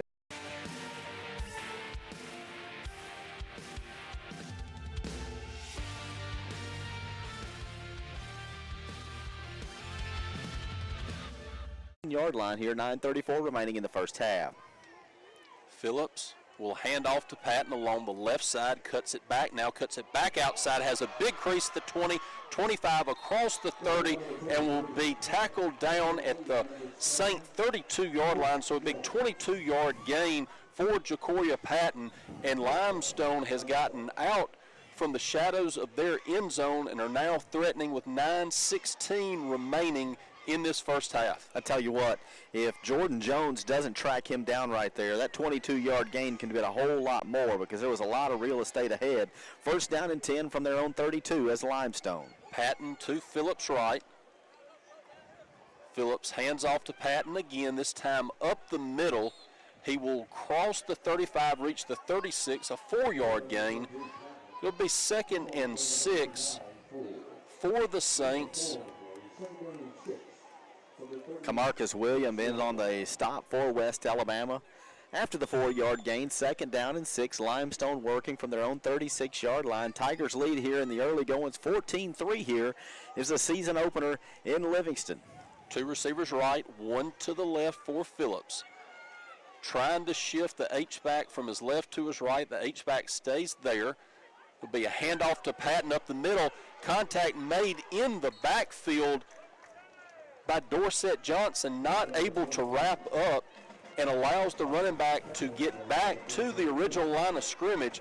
So it's going to make it 3rd and 6, but Johnson had a chance right there to knock him for a 3 or 4 yard loss. Absolutely. Johnson it was tailor-made. He just wasn't able to wrap him up. So what would have been a 3-yard loss goes for a no gain. 3rd down and 6 for Limestone, working from their own 36-yard line. 3 receivers bunched to the right side of the formation, 1 split out wide to the left. Phillips looking to throw on 3rd down. Pressure, has to get rid of it quickly. The pass is complete across the 40.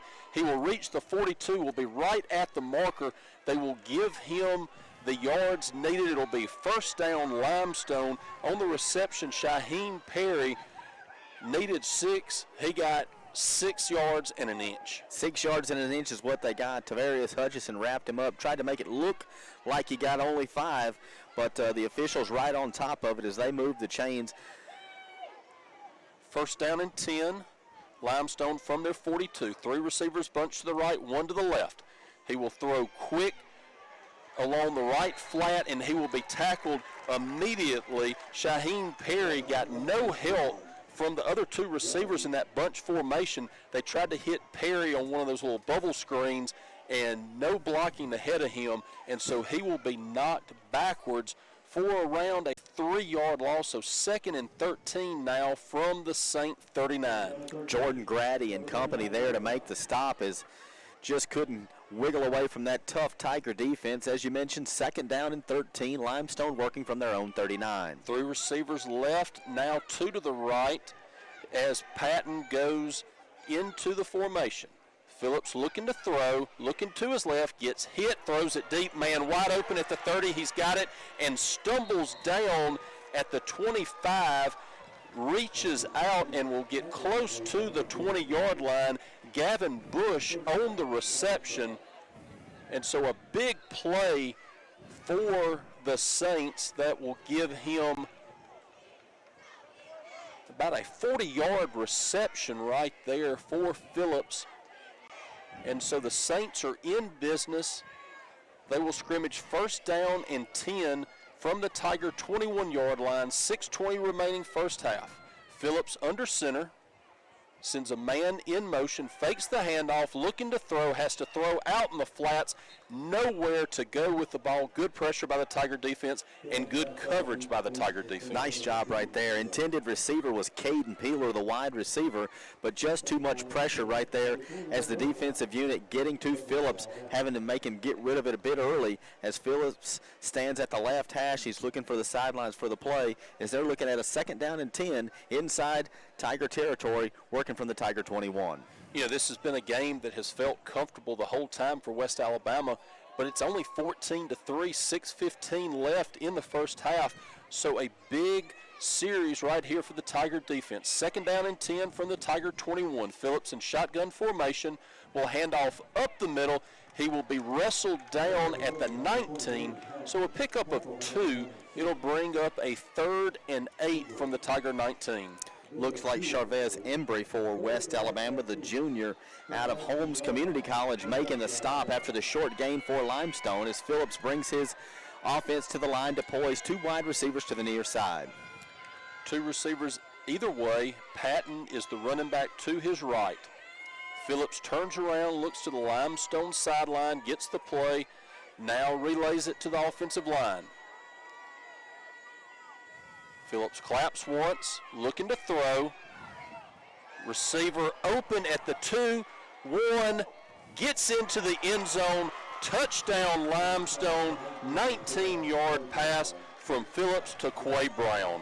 Caleb Abram was in coverage for West Alabama and just didn't blanket his receiver enough. And just like that, Limestone has found the end zone for the first time this afternoon. They trail the Tigers 14-9 with a PAT forthcoming with just over 5.5 minutes to play here in this first half. Brown caught that pass at the 2-yard line and then tight-roped the rest of the way to just get that ball across the line for the touchdown.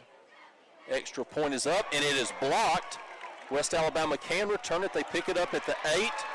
They are going down the far sideline. 35 cuts back across the field and will be brought down at the 38-yard line. So you had Caleb Abram who picked up the blocked extra point. Abram, the one who got beat on that touchdown pass, was able to pick it up, advance it up to the 38 before he was brought down. So 5:42 remaining in this first half. West Alabama 14, Limestone 9. Yeah, nice special teams play right there, and you know it's tough for a player like Abram to basically get burned that equaled a touchdown, but he was able to scoop that one up, and it's going to give West Alabama an opportunity to get it returned, but they don't advance it, and they're going to be looking at a 14-9 lead here with 5:42 as Limestone gets ready to kick it off.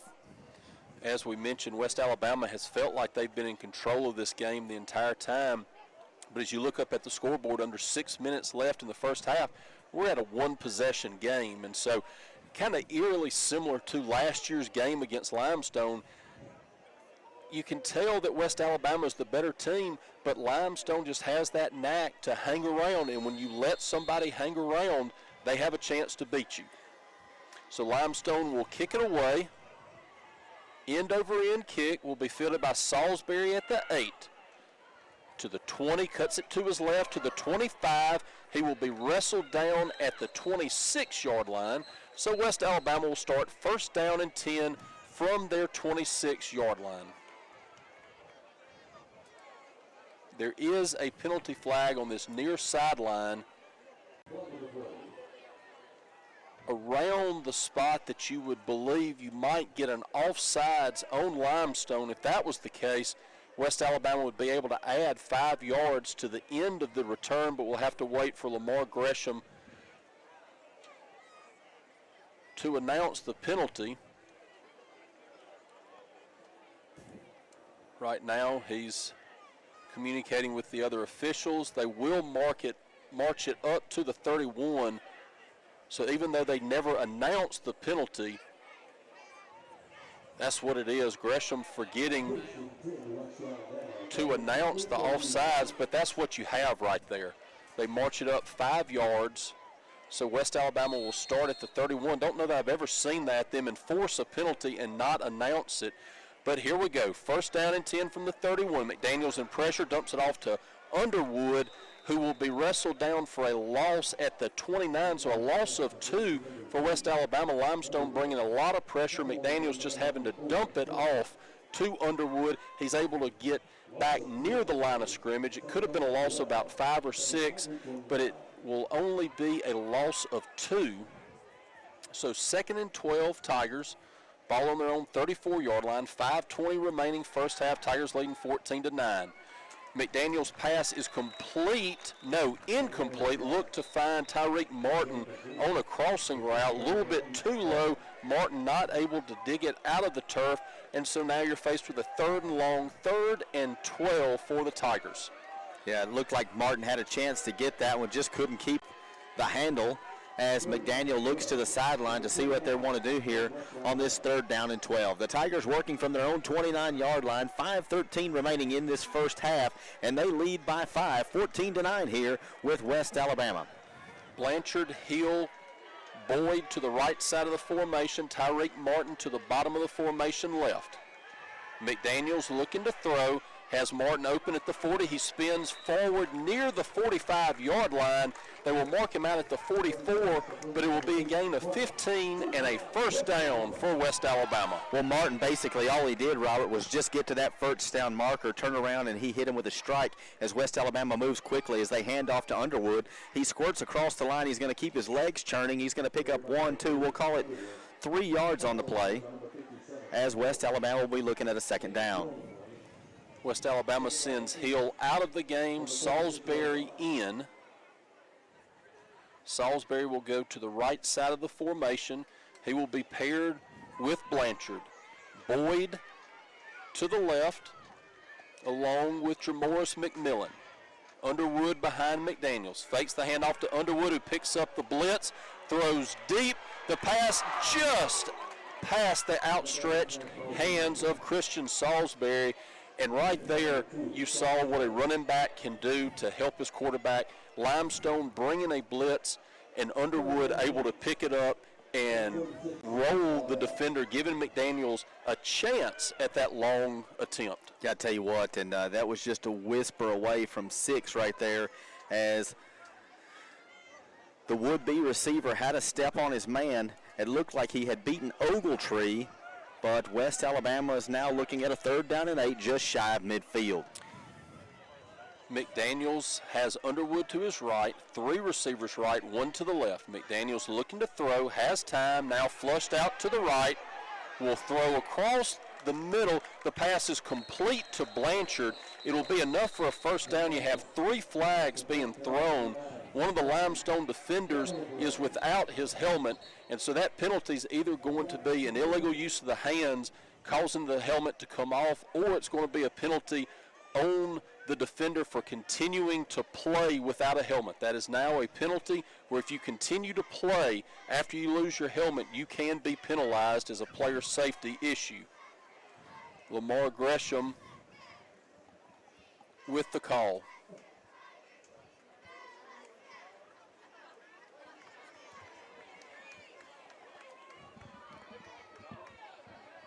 Mr. Gresham's microphone went out, and so we don't know the exact reason for it, but we do have a personal foul called against Limestone. The play reached the 43-yard line, and so they will tack on an extra 15 to that, so the ball will be placed at the Limestone 28-yard line. 4:15 remaining first half. West Alabama leading 14-9. Fast-moving first half as both teams have marched up and down the field, traded scoring opportunities. West Alabama with 2 touchdowns, Limestone with a touchdown, a field goal, and a mixed extra point, giving them the 9 points. McDaniels hands off up the middle. Underwood 25-20 will cut back at the 15 and will fall forward to the 13-yard line. So a 15-yard gain by Underwood. First down, West Alabama. 4:03 remaining first half. McDaniels 2 receivers right, 1 to the left.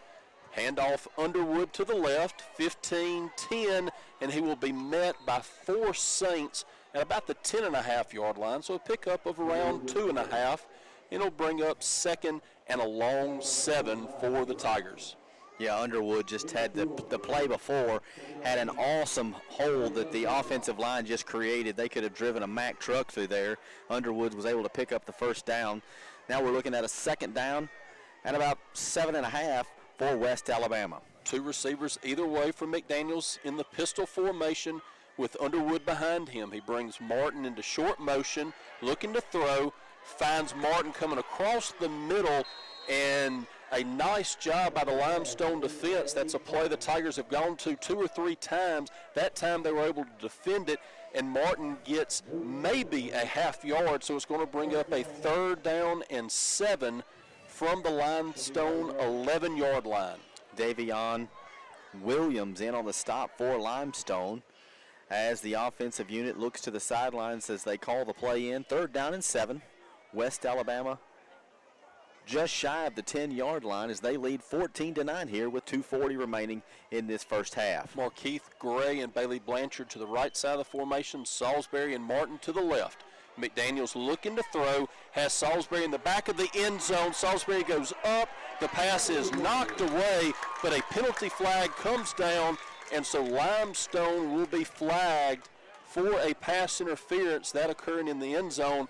Chance that it's 1st and goal from the 2-yard line. Armonte Prelo was in coverage right there, and he had been beaten, and it looked like he probably reached out, got a little bit too much of Salisbury, as that's going to draw the flag every time. So West Alabama will be 1st and goal, so it would seem. And so the pass interference call does go against Limestone, situation where the defender got beat and really panicked. Instead of turning around and making a play on the ball, he goes and pushes Salisbury, who has the ball come out of his hands. So as a result of the penalty, it'll be 1st and goal West Alabama at the Limestone 2-yard line. McDaniels with Underwood to his right, 2 receivers right, 1 to the left, a tight end to the right side of the formation. Daniels takes the shotgun snap, hands off to Underwood up the middle, 3, 2, 1, touchdown Tigers. Nice patient running right there behind his offensive line as Underwood just kind of stutter steps, and then he's able to take a step to the right and go in virtually unscathed as West Alabama extends the lead 26-9 here with 2:27 remaining in this first half. West Alabama trots out Trey Jackson. He will be kicking the field goal post to our left.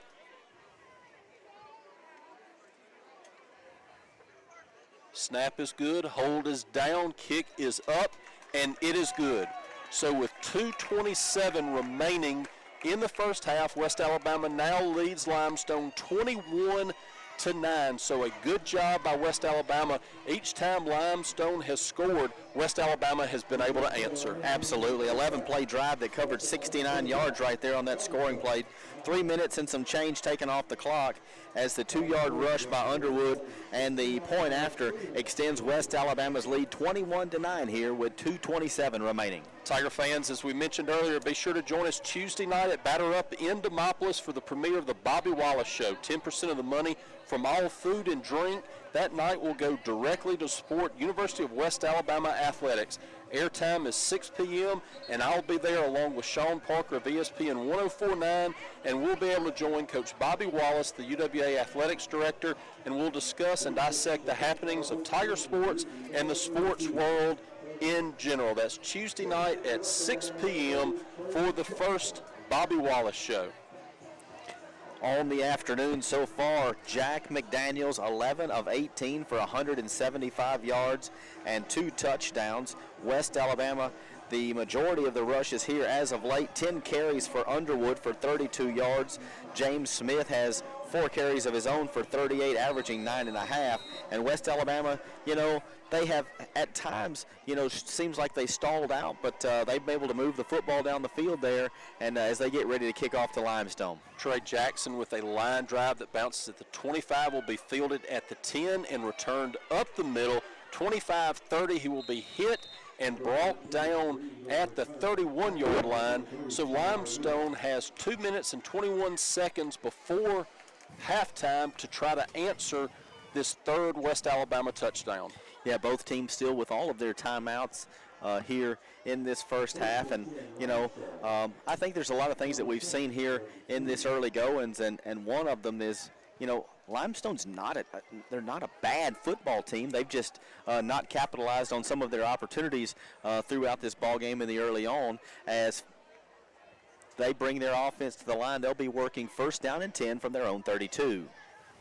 Phillips takes the shotgun snap. He fakes the handoff, will throw in the flat to the receiver, cross the 40, 45, 47-yard line, hits his tight end, Jawan Dukes, and that will be enough for a Saint first down. So they will have it first down and 10 at their own 47-yard line, 2:10 and counting here in the first half. As Will mentioned, the Saints have all 3 timeouts remaining.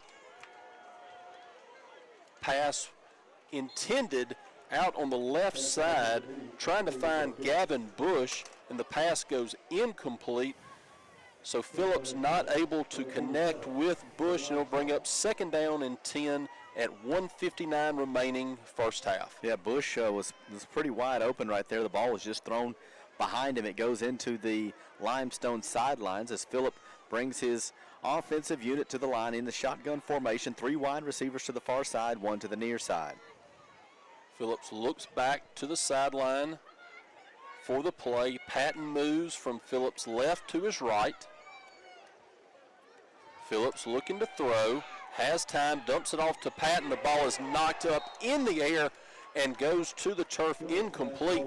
Patton just couldn't get a handle on the ball, and as he tried to bring it in, knocked it straight up into the air. And luckily for the Saints, there was not a Tiger in the direct area to pick that one off, because if it had been, that would have been a pick six. Yeah, his second attempt at trying to catch it just popped it, as you mentioned, kind of straight up. And if there's anybody within a whisper of that, it's an easy pick for West Alabama. And it falls to the turf, and it brings up a third down and 10. Third down for Phillips. Patton to his right, 2 receivers right, 2 left.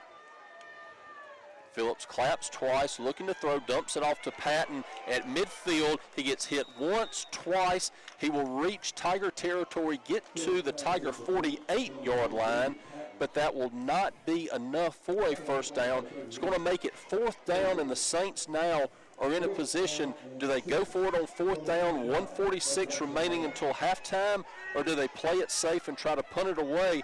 So far, the offense has not left. Phillips will send 3 receivers left, 2 to the right.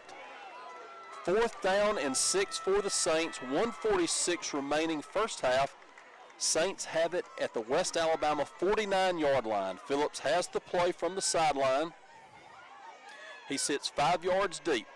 Gets the snap, looking to throw left, has pressure. Pass is on the far sideline, near the ground. It is brought in, but Will's right. It appears it's going to be about a half yard shy of the yards needed, and that should be a turnover on downs for West Alabama, and it is. So a huge stop by the Tiger defense. Nice job right there by the defense, because the ball was underthrown, but it's underthrown because he's getting so much pressure by that front defensive core for West Alabama. So the Tigers will take over on downs here with 1:31 remaining. 21-9 your score, as West Alabama will start first down and 10 from their own 44-yard line. West Alabama has shown that they can score in a hurry. They have been able to take advantage of a couple of big plays, so they've got time. They will start this drive at their own 44-yard line. 1:31 remaining first half. West Alabama still with all 3 timeouts, so plenty of time, no reason to hurry for West Alabama. They can run the ball if they like. Everything in the playbook is really open. Yeah, this will be for me, it's a coaching moment where you can kind of see what you could do with a 2-minute offense if you decide, or you can just, kind of secure the clock for this first half and go in and sort the things out that you want to come out for the second half. But West Alabama, has, as you mentioned, shown that they can move the football, leading 21-9 here as they still continue to kind of get things sorted out. It's been an odd night for the officials, and I'm not saying that they've done a poor job, but it's just the communication, the microphone. Well, it's the just really weird. the clock has been off a couple of times, and what's happening right now is you've got a situation where the clock is not correct, and the referee's microphone is going in and out. And so for a while there, he wasn't able to communicate, but now he has gotten word up to the timekeeper to put 1:37 on the clock, so the Tigers get 6 extra seconds here. McDaniels will hand off to Underwood up the middle. He cuts to his right, will get near midfield, hit hard, and is able to spin out of that tackle and reach Saint territory. They will mark him down at the 49. Great job by Underwood to keep his balance on the play. He picks up 6, maybe 7. McDaniels looking to throw, getting pressure now, moves to his right, just heaves it out of bounds as he is brought to the ground. And a good move right there by McDaniels, saves time and saves about 12 yards by getting rid of it. Absolutely, and going back to that play before, Underwood, he picks up 7 yards, but the impressive part about that is 5 of those yards were with like guys on his back. So really credit him for good, strong running right there as West Alabama's looking at a 3rd down and 3 at the midfield stripe with 1:09 remaining in this first half. McDaniels will send 2 to the left. Quay Boyd is the tight end to the left, 1 receiver to the right, and it appeared the left tackle flinched right there for West Alabama. The penalty flags come out, and that's going to back the Tigers up 5 yards and turn it from a 3rd and 3 to a 3rd and 8. Tough break right there for the West Alabama offensive unit as you get that flinch and the flags come flying, and it's going to be 3rd down and 8. West Alabama leading 21-9. You've got 69 seconds remaining here in this first half as McDaniel has his offensive unit set to go. He's in the shotgun with a wide receiver here to the near side. Underwood is the running back to his left. McDaniels goes down for the snap, looking to throw, has a man open across midfield, and to avoid contact, he goes out of bounds. That was Jarek Orr, but Orr right there has got to recognize the situation. Instead of trying to cut it back in and take the hit and get those extra yards, he goes out of his way to get out of bounds and avoid contact and really gave up on the play, and so there's no chance for Orr to get the first down. And you can see Lamont Seward, the wide receivers coach, having a conversation with Orr. Orr, as he gets more experience, he'll learn that, but that forces the Tigers into a punting situation. Zach Gaines will angle this one to the right corner. It hits at the 5 and will go into the end zone. And so Limestone will start 1st and 10 at their own 20 after the touchback. 55.7 seconds remaining first half. Just a really tough break right there for West Alabama's offenses. As you mentioned, Orr is just a couple yards shy, and he's not able to, continue the play to try to get those extra yards. Gaines puts a good effort into it, but the punt goes in there. But it's going to be Limestone 1st down and 10 from their 20. UWA Athletic Department would like to thank and recognize the following sponsors of Tiger Athletics: Meridian Coca-Cola and Plaza Golf of Demopolis. Thank you for your generous support of Tiger Athletics. 55.7 seconds remaining in the first half. Phillips will hand off up the middle. Nothing doing. He will be wrestled down at the 20-yard line. Patton with no gain on the play, and it appears that Limestone is content to go into halftime trailing by 12 in a game that you really feel like West Alabama should be leading by more than just 12. Yeah, I feel like you mentioned this a little while back that West Alabama seems to be the better team, but, Limestone's doing what they need to stay in it. So, West Alabama make a few adjustments here at the half and see what happens coming out this second half. Phillips hands off to Patton again. He spins out of 1 tackle and will spin forward to the 23, so it'll be a pickup of 3, and both teams start their jog towards their respective locker rooms, and so West Alabama will take a 21-9 lead into halftime. You're listening to West Alabama football on ESPN 104.9 and ESPN1049.com. There's so much to love about UWA. The campus is beautiful, and it's just the right size. And I love the new residence hall. I've made so many friends. We just love it here. They say, there's something about this place. I say, it's because this place feels like home. On campus or online, the University of West Alabama.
Welcome back to Livingston, Alabama. It's the halftime show here on ESPN 104.9 and on YouTube. Brand new streaming platform for us. It's the first game of the regular season for the West Alabama Tigers, number 24 team in the country, hosting Limestone. UWA with a 21-9 halftime lead as the UWA marching band gets set to perform their halftime show. We'll look over some stats. First, let's go first downs. 15 for UWA, 9 for Limestone. Rushing yards, 15 carries for 77 yards for the Tigers. 16 carries for 52 yards for the Saints. Passing, going in the way of Limestone, 197 yards on 14 of 23 passing there as a team. West Alabama 182 yards, 13 of 24 passing. Total offense, just 10 yards separating these teams. West Alabama's run 39 plays, got 259 yards. Limestone College, 39 plays, 249 yards. Punt return yards in favor of UWA, 3 returns, 18 yards. Limestone College, 1 return, 1 yard. Kickoff returns, Limestone College, 3 returns for 39 yards. West Alabama, 2 for 39. Punts, 4 punts for UWA for 50.8 yards, while Limestone had 4 punts as well for 43.5 yards. Penalties, 3 for 25 yards for West Alabama, 4 for 34 yards for Limestone. The Saints have dominated time of possession here. They have held it for about 5 more minutes than UWA. 17 minutes and 48 seconds for Limestone, 12 minutes and 12 seconds for UWA. Both teams have converted third down 3 times. Limestone 3 of 9, West Alabama 3 of 7. Limestone 0 for 1 in their only 4th down conversion attempt that came about 3 minutes before the half. Both teams have cashed in on every red zone opportunity. Both teams 2 for 2 in the red zone. We'll take a quick break. We'll come back with some individual stats. Once again, your halftime score. West Alabama leads 21-9 over Limestone College. This is UWA football on ESPN 104.9 and on YouTube.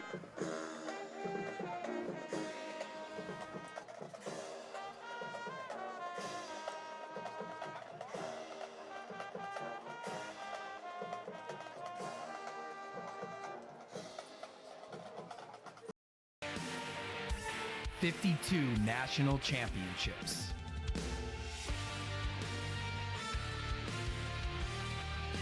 More than 600 annual graduates.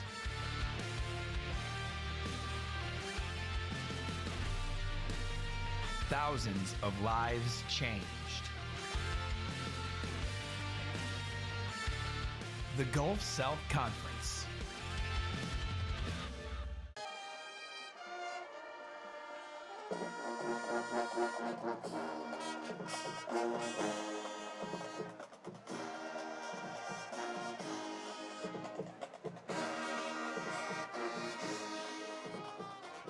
Back with you on ESPN 1049 and on YouTube. I'm Nicholas J. Finch, your normal host of UWA basketball, women's and men's. That'll start back in November. Here with your halftime show during the football season. We're in Livingston, Alabama. It's a 21-9 lead for the Tigers over Limestone. Here in the opening contest for both schools. The GSC schools got a later start than most of the college, but it's the opening weekend here for UWA in Limestone. Let's look at some individual stats. We'll start with Limestone since they are the visitors. Jacoya Patton with 7 carries for 36 yards.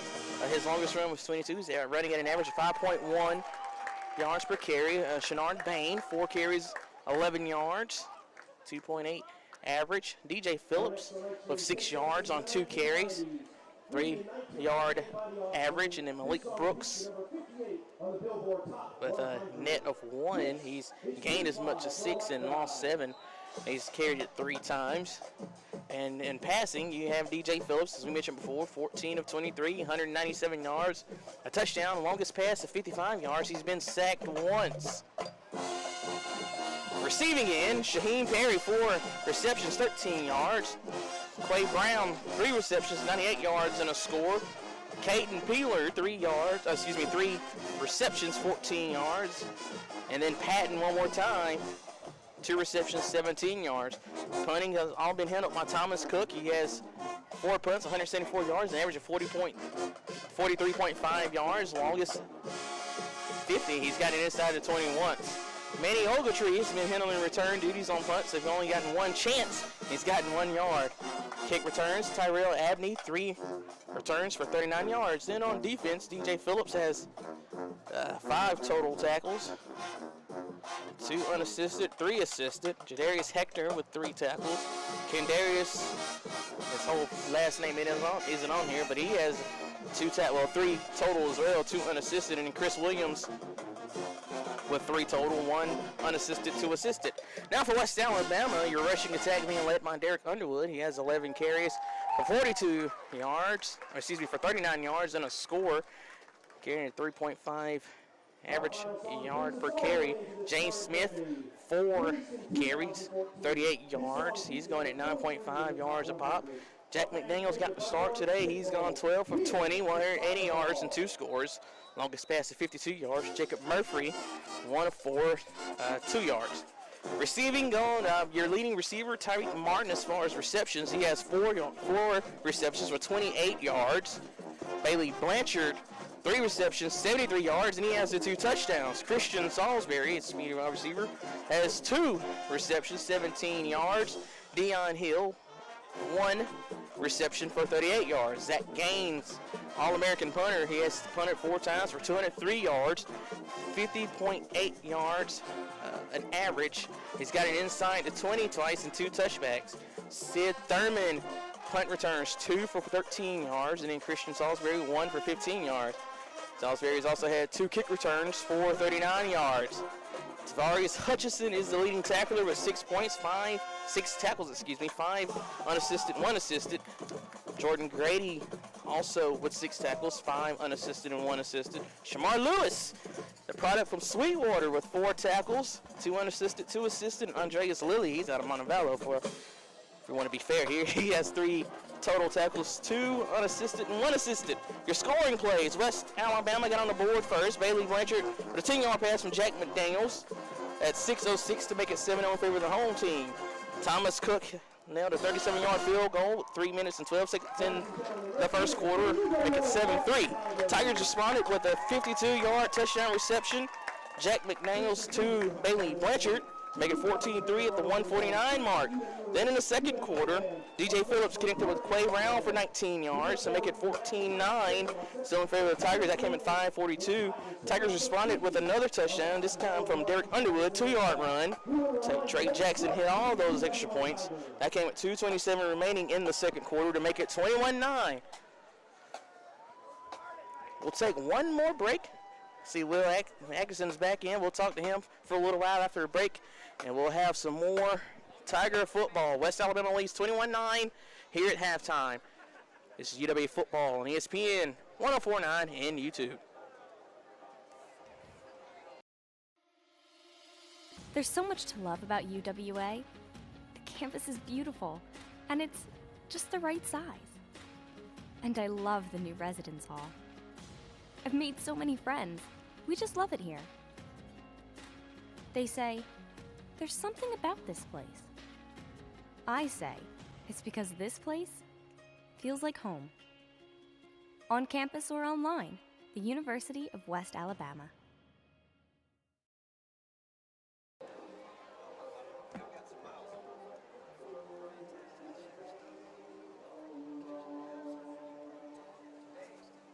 You ready to?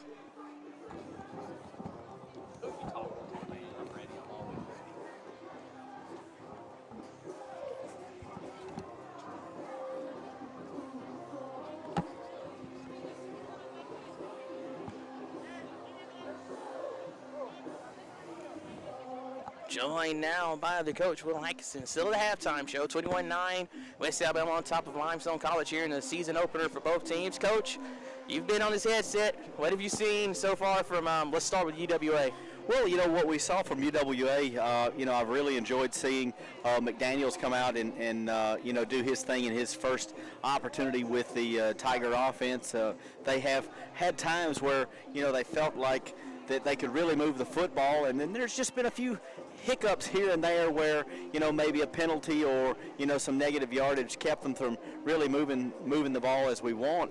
But, you know, it's a 21-9 lead right now, and I feel like West Alabama's a better ball club than Limestone, but Limestone's been, you know, kind of grinding, kind of hanging in there, keeping it close. But I'd like to see that West Alabama come out here in this second half and, you know, make it just a couple adjustments, shut down the things for you know, the defense, and you know, give this offense just. We're just one really big play away from everybody going crazy, and I think really getting the offense going. But you have to admire the fight for Limestone. This is a team that didn't come away with a victory last season, but if coming out here and they haven't backed down from the Tigers at all. What are your thoughts on how Limestone's performed so far? I think tonight? Limestone's a really gritty team. I mean, they don't look like a team that has lost the last 12 games that they've played. And it doesn't look like a team that, you know, has had to revamp a lot of things in their off season. But, you know, they have had some opportunities where they've had receivers open and it just hit their hands and fall incomplete. And, you know, if they just make a play or two here or there, the lead that West Alabama has right now could be, you know, could be a little bit smaller. But a lot of grit with Limestone, and, you know, I think that they definitely came to play this game, and West Alabama, I'm not saying that they've looked beyond Limestone, but I think they've probably gotten a little bit of an eye-opener, said, hey, look, you know, they're 0-12 out of their last 12 games, but they came to play tonight. You kind of mentioned it before, and I want to get back to it. You talked about Jack McDaniels and how he came out, and Jacob Murphy started the second quarter. Both of them are trying to replace one of the all-time greats in Harry Satterwhite. So what have you seen from first Jack that you liked, since he got the majority of the snaps in the first half, as far as what he's done to make this offense his own? Well, what I've seen so far, and you expect it from a guy who's played, you know, at a Division I program. He's been patient. His offensive line has given him a lot of opportunities and a lot of time to throw the football. And, you know, he hasn't just locked into any one receiver. I think he's thrown to, you know, 4 or 5 different guys, kind of moving the football around. And he's made smart decisions when he's gotten pressure, instead of trying to make plays that maybe are not very high probability. He's been able to get rid of it or use his legs to try to make something out of nothing. So I really like, you know, his patience and his just overall calm that he brings out there. And, you know, as far as Murphy, you know, he had his first couple of snaps there. You know, they moved the football, and then all of a sudden you get a penalty and it goes backwards.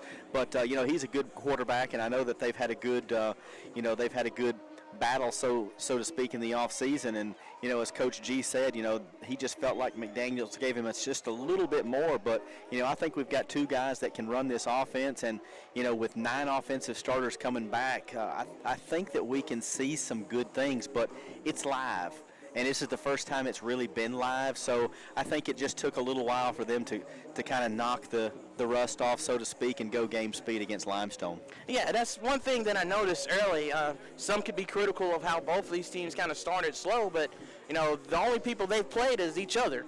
So, you know, once you get into a live game situation, it's a little bit different from what you've been doing in practice. You can actually go all out, and Normally that benefits the defenses. The early game and the first game benefits the defenses. But I think our offense did turn it around, and I think Limestone, they got 249 yards of total offense. You can't say they did anything really bad. It's just they couldn't finish the drives as well as they wanted to. Yeah, I mean, Phillips is a big kid at quarterback. He's 14 of 23. He's got 197 yards, man. I mean, that's a pretty good first half, and he would have more than that. They've just had a couple of drops, and I look around. Somebody that I've really enjoyed once he kind of got going, and it's not like he's averaging a ton of yards per carry, but Underwood has done a really good job. The guys have given him some running lanes up front. He's run hard. I would love to see if there's a way that I can just say, hey, can we do this? I'd love to see Quay Boyd get more involved in this second half because we know he's a playmaker, but I know that everybody else knows that he's a playmaker. So they're taking a lot of attention his way, which should open up, people like Tyreek Martin, Bailey Blanchard, and Salisbury maybe on the outside. Yeah, I was going to say, you pack that middle of the field, you leave it outside. Bailey's been able to take advantage. He's got the long 52-yard catch, and then Dion had the 38-yard catch. So what about our receiver core? What have you been impressed with so far with them? I love the fact that we have a receiver core, because you got Blanchard that, to me, he may not be super flashy, but if he can get his hands on it, I feel like he's a guy that's going to bring it in. As far as Christian Salisbury, he's just a fun guy to watch. He's got a lot of speed, and he has that separation type speed, and that makes him deadly. Tyreek Martin, I think he was a guy that, as this season wears on, I think that he's going to also give us some awesome opportunities. But, all in all, I just love the fact that there are options for our offense. And with so many guys up front, I think those options are going to continue to grow as they become more comfortable working together and working at game speed. All right, let's get the crystal ball out. What do you expect to see in the second half? What I'd like to say is that the offense for West Alabama, they're going to just tweak a few things, keep doing what they've done up front, giving McDaniel some time to throw, and then I can almost bet that we're going to see a whole lot more of Underwood. What I'd like to see from the defense is just continuing to put pressure on that offensive front for Limestone, because they have a lot of times, really gotten into that offensive backfield and caused them to have to rush the throws. So, if West Alabama can do that, maybe force a couple of turnovers and get some distance in between the score here, I'd like to say that West Alabama could take this one to start this season. Absolutely. But before I get out of here and close this halftime show, I'd be remiss if I didn't plug my own media that I have going on. Go for it. Absolutely. So, fans, if you have the opportunity, please check out the True Comedy Podcast. It's available on all podcasting services, Apple Podcasts, Google Podcasts, Spotify. It's hosted by myself, of course, and then fellow UWA alum Kirsten Cunningham.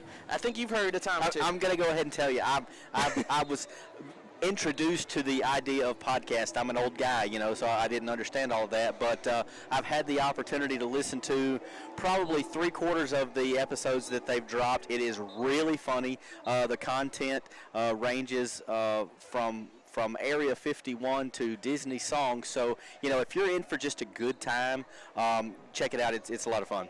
Absolutely. That's the True Comedy Podcast, available on all podcasting platforms. So I'm going to get out of here. This has been the Halftime Show. When we come back, it'll be Robert Upchurch and Will Atkinson back, getting ready to set you up for the second half. I'm Nicholas Finch. This has been the UWA Halftime Show on ESPN 104.9 and YouTube. In NCAA Division II, student athletes leave a lasting impression on their communities. That's because Division II student athletes want to make a difference and truly be part of their surrounding communities. Through community engagement, thousands of student athletes from various backgrounds interact with community members who view them as role models. This interaction leaves a positive and perhaps even life-changing impression on all those involved. In Division II, we rise to the opportunity and make community engagement ours.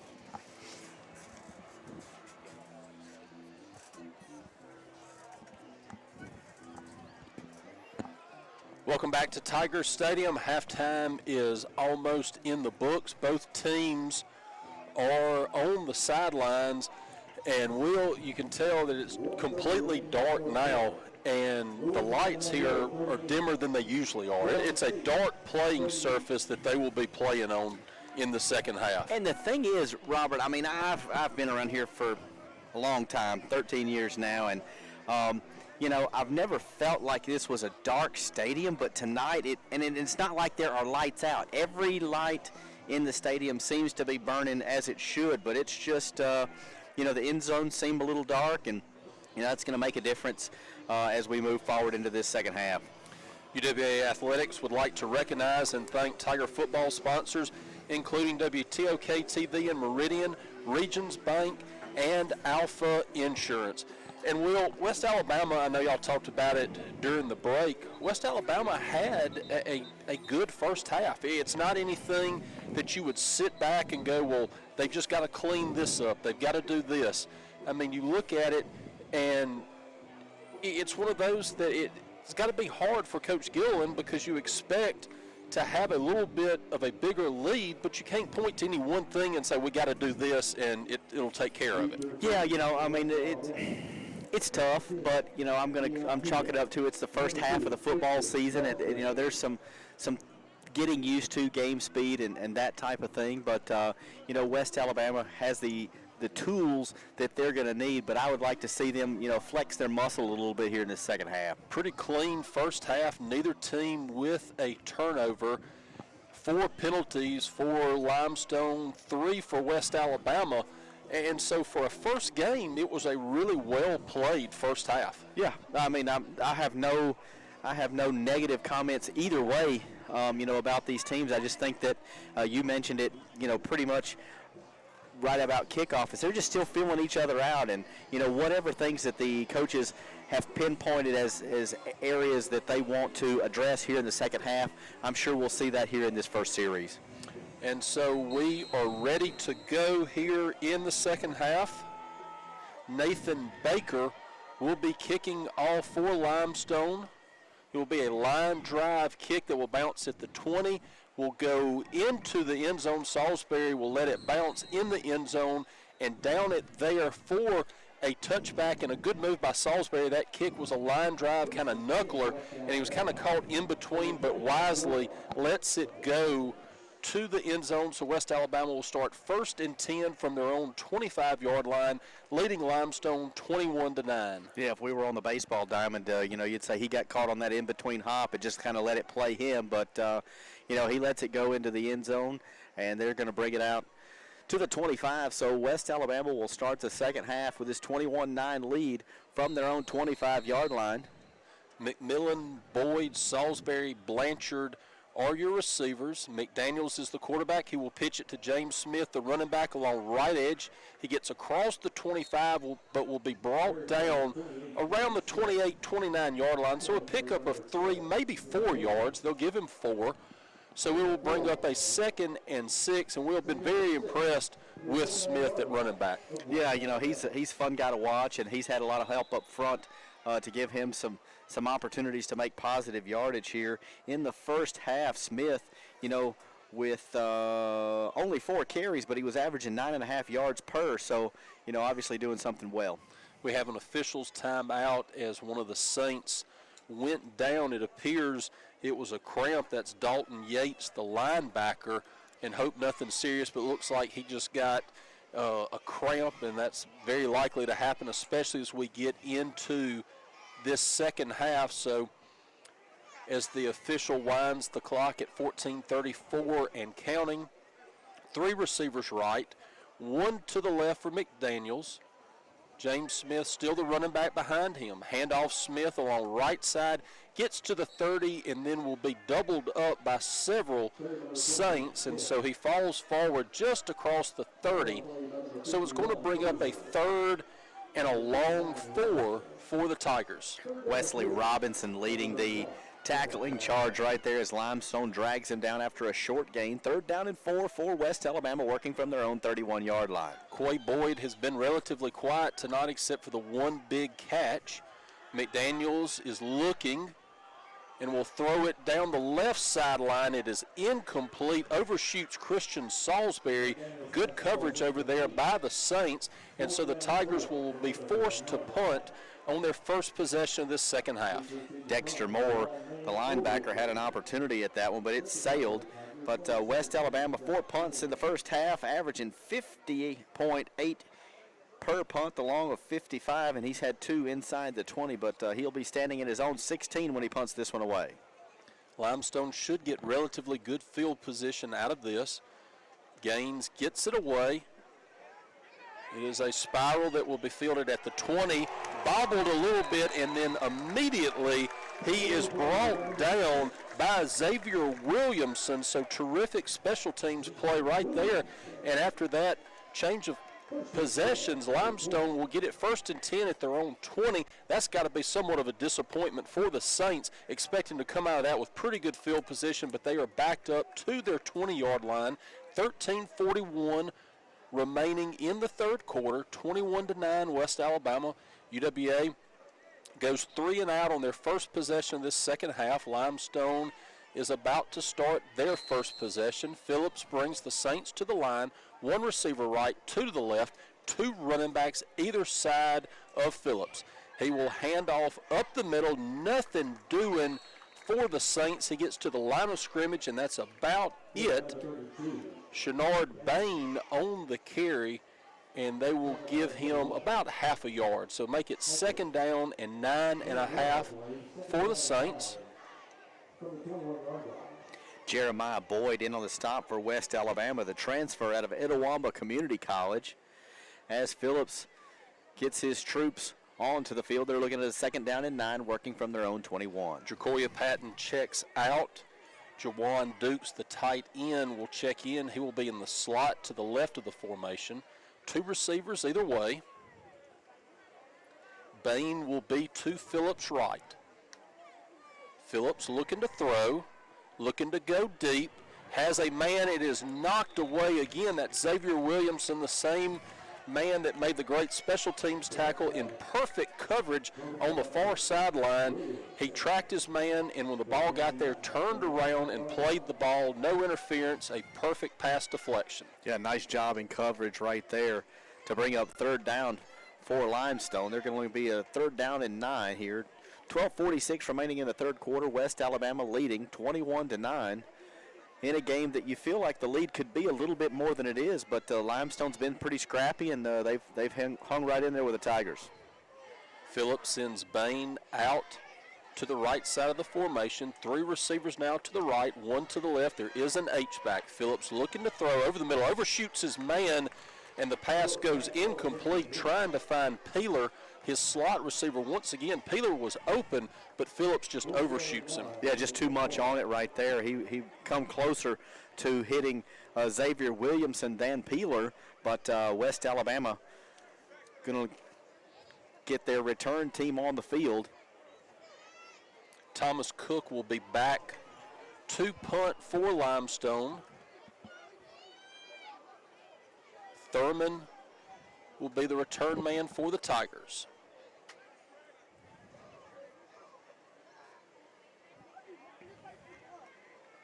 Cook gets off a spiral that sends Thurman back to his 30. He retreats to the 25, now cuts to the left.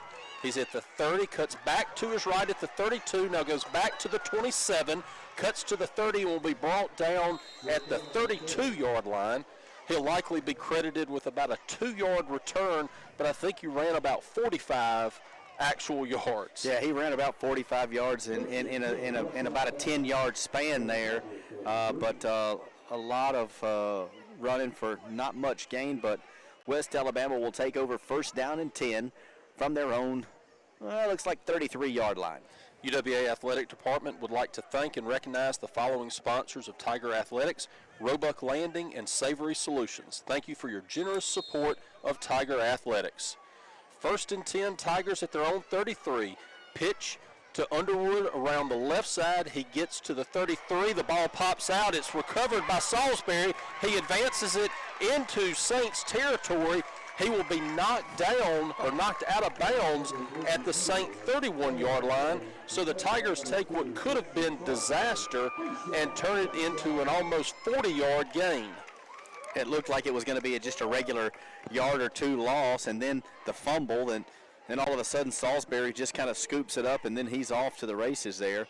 But he is forced out of bounds at the Limestone 31-yard line, where West Alabama will take over first down and 10. Underwood checks out. James Smith into the game. He'll be in pistol formation behind McDaniels. Two receivers either way. Fake the handoff to Smith. The throw out to Salisbury.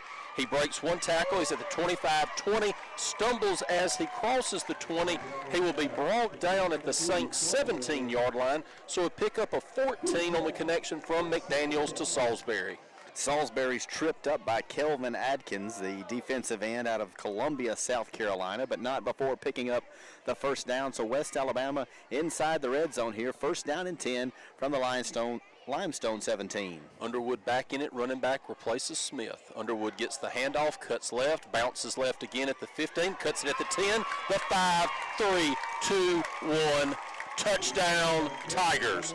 Derek Underwood from 17 yards out comes back one play after being taken out because of the fumble, gets back in and takes it 17 yards to the end zone for the touchdown. West Alabama now leads 27 with the extra point awaiting, 11:19 remaining in the third quarter. Nice job right there by Underwood, as the holder is going to be awaiting the snap for the PAT. The snap, the hold is down, the kick is up, and it is good. West Alabama extending the lead here, 11:19 remaining in the third quarter, 28-9. You're listening to West Alabama football, ESPN 104.9 and ESPN104.9.com.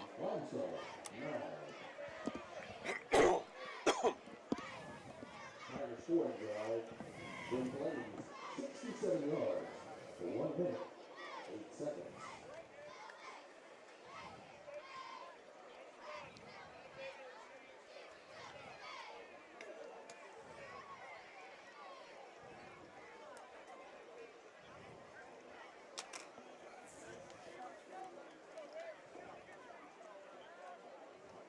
Wyndham Motor Company is a one-stop shop for sales, services, and the parts you need for the vehicle of your dreams. From new to used inventory, the guys from the great metropolis of Demopolis have the ride to fit your style. Visit the website to get pre-approved for an even smoother experience. That's Wyndham Motor Company, a proud sponsor of UWA Athletics. So West Alabama takes their second possession of this second half and marches it all the way down the field, punctuated by the 17-yard touchdown run by Derek Underwood, and now the Tigers lead 28-9, 11:19 remaining in the third quarter, and Trey Jackson has it teed up at the 35.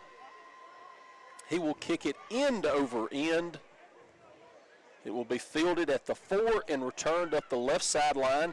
15, 17, hit twice, breaks the 20, breaks 2 tackles, will finally be brought down at the 23-yard line, and you had one return man trying to yell to him to call for the fair catch, and he was having none of it. He was going to return it and did, gets it out to the 23, and so the Saints again in special teams lose yards. I know it's only 2 yards, but right there you call for the fair catch. You start 1st and 10 at your 25. Now it's 1st and 10 from your 23. Yeah, those little things will add up as the season goes on, and I'm sure those are some adjustments that they'll make, before next week. But, credit West Alabama's special teams. They're getting down there in coverage. Jordan Grady slows him down, then he's gang tackled. First down and 10 for Limestone from their own 23. Phillips with the handoff up the middle. The pile pushes forward to the 26. So it'll be a 3-yard pickup for the Saints on first down. Jacoya Patton with the carry. Phillips now looking to the sideline. Offensive line and receivers already in position. Phillips gets the play from the sideline, moves one receiver from the right to the left-hand side. Now there are 2 receivers either way. Patton is to the right of Phillips. Phillips looking to throw, has time, looking to go deep. Jump ball situation, and it is brought in by Limestone. A big reception across midfield, You'll have a first down Limestone at the 40-yard line. Reception by Quay Brown. Xavier Williamson on the coverage. He's shaken up on that far sideline, and we've seen it a couple of times. Phillips just throws that ball up in the air, man-to-man coverage, and lets his receiver go and get it. Yeah, I tell you what, it's a nice throw, and it looks like Williamson may be suffering from a cramp. He tried to get up a couple of different times and just falls back to the turf. But, you know, you said it best. It's not surprising here. Game time temperature was about 96 degrees, probably a little over 100 degrees on the turf as they're tending to Williamson here. 10:27 remaining here in the third quarter. West Alabama leading 28-9. And it's just been kind of a back-and-forth kind of deal all night, Robert. Nahiola Credit Union has been proudly serving its members since 1959 with branches in Livingston, Demopolis, Butler, and Pennington. Nahiola is the bridge to all of your financial needs from checking, savings, loan services, and much more, including serving as a proud sponsor of UWA Athletics. Nahiola Credit Union, simple. 10:27 remaining third quarter. West Alabama 28-9 lead on Limestone. And Will, every time it seems like West Alabama jumps out to a lead, you can kind of relax and feel comfortable. Here comes Limestone right back. Oh, Limestone's had like 2 or 3 really big plays over the course of this game, and I think that's what's, you know, allowed them to stay in it thus far and not have a bigger deficit than it is. But, you know, West Alabama here as, let's see, that's Xavier Williamson's making his way gingerly to the sideline. West Alabama's defense, you know, they've not given up a lot, but there have been a couple of big plays that have, you know, turned it around and flipped the field for Limestone. Phillips, as we mentioned in the opening, was 5th in the South Atlantic Conference in yards per game, picking up where he left off. He has 3 receivers to the left, 1 to the right, an H-back to the right of the formation. Phillips looking to throw left. Pass is batted down at the line of scrimmage. Nice job by the defensive line, not able to get to Phillips, so they get their arms up and knock that pass down. Looked like that might have been John Michael Edwards, the junior out of Montgomery, Alabama, getting the hand up, knocking it down. It's going to bring up 2nd down and 10. Limestone working from the West Alabama 40 here with 10:10 remaining in the third quarter. This second half already, even 5 minutes in, is going at a much slower pace than that first half did. The first half flew by, and now coaches, I think, aware that their teams may be wearing down in this heat, slowing the pace down. Phillips from the shotgun will hand off to Bain along the right side, and he is ankle tackled right at the line of scrimmage, maybe even a loss of 1 on the play. Nice job by the Tiger defense. Looked like Tavares Hutchinson, the senior from McCalla, Alabama, in on the stop right there as West Alabama is going to bring up a 3rd down and 11 here as Limestone's just kind of stalled out after the big play. So 3rd and 11 Limestone from the West Alabama 41. They've got to reach the Tiger 30 to extend this drive. 3 receivers left, 1 to the right. Phillips with a running back to his right. Phillips looking to throw, getting pressure, looking to throw, down he goes. Huge sack by the Tiger defense. You had 3 Tigers in the backfield, and I think finally it was Camarcus Williams who brought Phillips down. There's a whole lot of pressure right there. Jordan Jones, Savon Parker in on that as well, and a great job defensively for West Alabama. It's going to bring up a 4th down and long here as we hit the 9-minute mark remaining in the third quarter. It'll be 4th and 27 for the Saints. So Limestone, after getting into Tiger territory and looking like they were threatening to answer the Tiger touchdown, are pushed back into their territory and forced to punt. Punt is a spiral, but it is headed towards that far sideline, takes a hard right bounce, and will go out of bounds. So West Alabama will not get a return, but will start with it at their own 25-yard line. 8:31 remaining, third quarter. West Alabama leading 28-9. You're listening to West Alabama football on ESPN 104.9 and ESPN1049.com.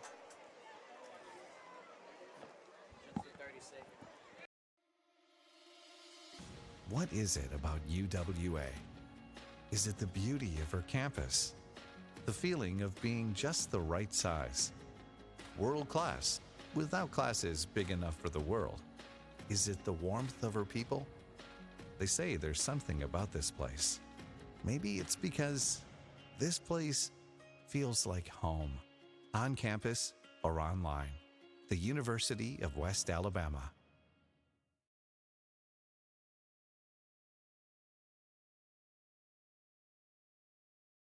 Right, had Boyd in man-to-man coverage, but just couldn't connect on the run, overshoots Boyd, so it'll be 2nd down and 10 for the Tigers from their own 25-yard line. 8:23 remaining, third quarter, West Alabama leading 28-9. Quay Boyd being shadowed by the defensive back Pug Robinson. It's going to bring up 2nd down for West Alabama. 28-9 your scores. West Alabama leads here with 8:23 remaining in the third quarter. McDaniels will fake the handoff and keep it around left end. He is tackled from behind and will only pick up 1 yard. McDaniels did a good job of reading the defense, but just could not outrun the guy from behind. If he does, he probably picks up 5 or 6 yards, but a nice open field tackle will leave the Tigers with a 3rd and 8. Yeah, great pursuit by the Limestone defense right there as they're going to force a 3rd down and 8 for West Alabama. 2 wide receivers to the near side.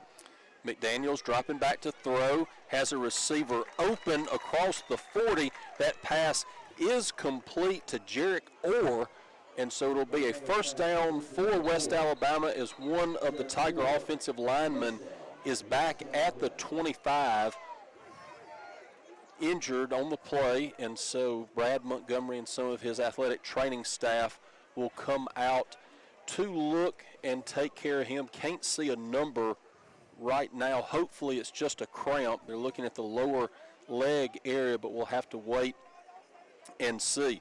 Johnson Dodge Chrysler Jeep of Meridian is dedicated to ensuring your auto process is a smooth and stress-free one, regardless of whether you're shopping online or on site.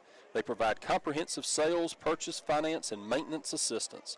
Stop by and pick the ride of your future. That's Johnson Dodge Chrysler Jeep, a proud sponsor of UWA Athletics. Brad Montgomery and staff still tending to the Tiger that's down on their own 25-yard line. Coach Brett Gilliland making his way out there to check as well. It looks like it might be number 57, Cornelius Rogers.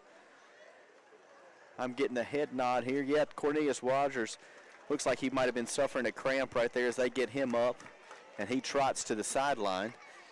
I'd like to remind everybody the next home game for your West Alabama Tigers will be September 28th versus Tuskegee.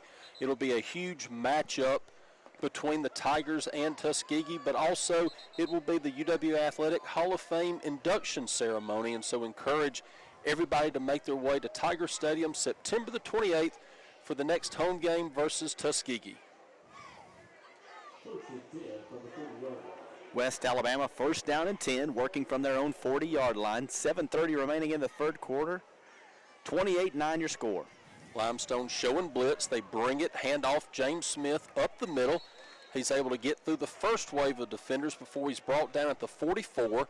It'll be a pickup of 4 for the Tigers, and a good sign.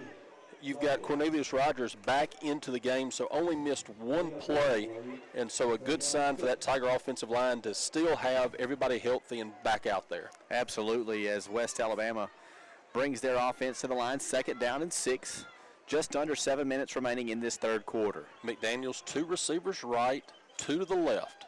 Running back is James Smith to his left. McDaniels looking to throw, overshoots Orr on the far sideline. Good tight coverage, but the pass was a little high and goes through Orr's hands, so it's going to bring up a 3rd down and 6 for the Tigers.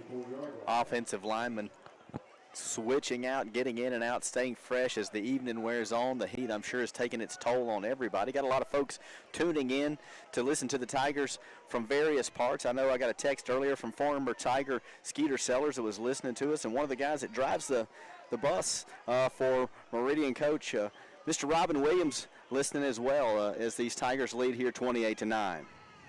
McDaniels looking to throw on 3rd down, getting pressure up the middle, heaves it up in the air looking for Orr. The pass was overthrown just a bit. Also nice coverage by Kendarius Frederick, and so the pass falls incomplete. It'll make it 4th down. The Tigers forced to punt, and Will, really, you can't fault McDaniels there. He had to get rid of that ball a lot sooner than he wanted to. He absolutely did, and give Orr some credit too, because it got a little away from McDaniel a little bit right there, and Orr was just able to get enough fingertip on it so it doesn't get intercepted. But unfortunately for West Alabama, they're going to be forced to punt again here. 4th down and 6, ball on their own 44. Zach Gaines into punt. We have a stoppage as the official runs from the end zone all the way past midfield to the Tiger 45-yard line to confer with the referee Lamar Gresham.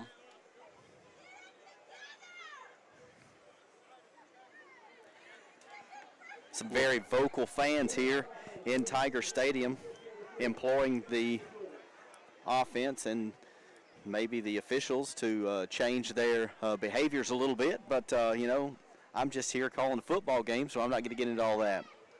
I think they've had problems with the clock all night trying to get it straight. And so again, they make a change. 6:42 remaining, 3rd quarter. Tigers leading 28-9. Gaines gets off another high kick. Will hit at the 10, bounce inside the 5, and will be down at the 2-yard line by West Alabama. Terrific job, Tavarius Hutchinson getting down there, making the stop. And, excuse me, check that. That was Jonas Spivey, the receiver that gets down there, able to play it dead at the 2-yard line. So Limestone, already trailing by 19, will have to start from their own 2-yard line. Yeah, great job right there on special teams. And you mentioned the clock issues and those kind of things. It's the first game of the season for just about everybody out here. So, you know, sometimes you just gotta kind of roll with that and, you know, take those inconveniences and know that it's going to get better as West Alabama's defense comes out onto the field. They're going to be looking at a 1st down and 10 with Limestone starting from their own 2-yard line. Starting at their own end zone, Phillips under center, hands off up the middle. The St. Line trying to push forward, maybe a gain of about 1.5 yards, but that's about it. Good job by the Tiger defense, really not allowing much to happen there. Yeah, great job right there. West Alabama just trying to get it clogged up right there. And Limestone, all they want to do is get away from the goal line. So any little bit that they can get, I know, is a benefit. But 2nd down and 8 for Limestone inside their own 5. Saints using Malik Brooks as their running back, the biggest of their running backs. Here, Phillips throws a nice corner route. It is complete out across the 20-yard line. And the receiver, Calden Peeler, will be knocked out of bounds at around the 25-yard line. So a 21-yard pickup for the Saints and really gets them out of the shadows of the end zone, gives them a little bit of room to work with now. A terrific pass and an even better reception. Peeler with a great catch. I mean, he's listed at 5'8", and that may be a little bit generous. A true freshman out of Boiling Springs as Limestone takes it 1st down and 10 from their own 25. Tigers bringing a corner blitz, and the hit is made immediately on the handoff. A terrific job by Caleb Abram coming in on that corner blitz and met Malik Brooks as soon as he took the handoff, and so it'll be a loss of 4 for the Saints. Nice job right there by Abram, the senior out of DeSoto, Texas, making a big hit right there for the loss. 2nd down and 14. Limestone on their own 22. Phillips getting the play, now directing his troops. 2 receivers to the right, a tight end to the right, 1 receiver to the left. Now he moves the tight end from the right to the left. Phillips will throw, looking to his right, has a man open. The pass is complete out across the 25. He will be immediately brought down. The play will gain out to the 27-yard line, so a pickup of about 5. It'll make it 3rd and 7 for the Saints. 3rd and 7 right here for the Saints. West Alabama's defense wanting to dial up a stop to get the offense back out on the field. trips left, one receiver to the top of the formation. Malik Brooks, the running back, will be to Phillips' right. Tigers show pressure. They'll bring it. Phillips, the quick pass across the middle is complete out across the 35 up to the 39. It will be a pickup of 11 and enough for the first down. Trey Elston, the sophomore out of Auburn, Alabama, makes the stop right there, but not before the Saints are able to move the chains and pick up the first down. First down and 10 for the Saints on their own 39-yard line as they started on their own 2 with this drive. Tigers brought pressure the last play, left man-to-man coverage.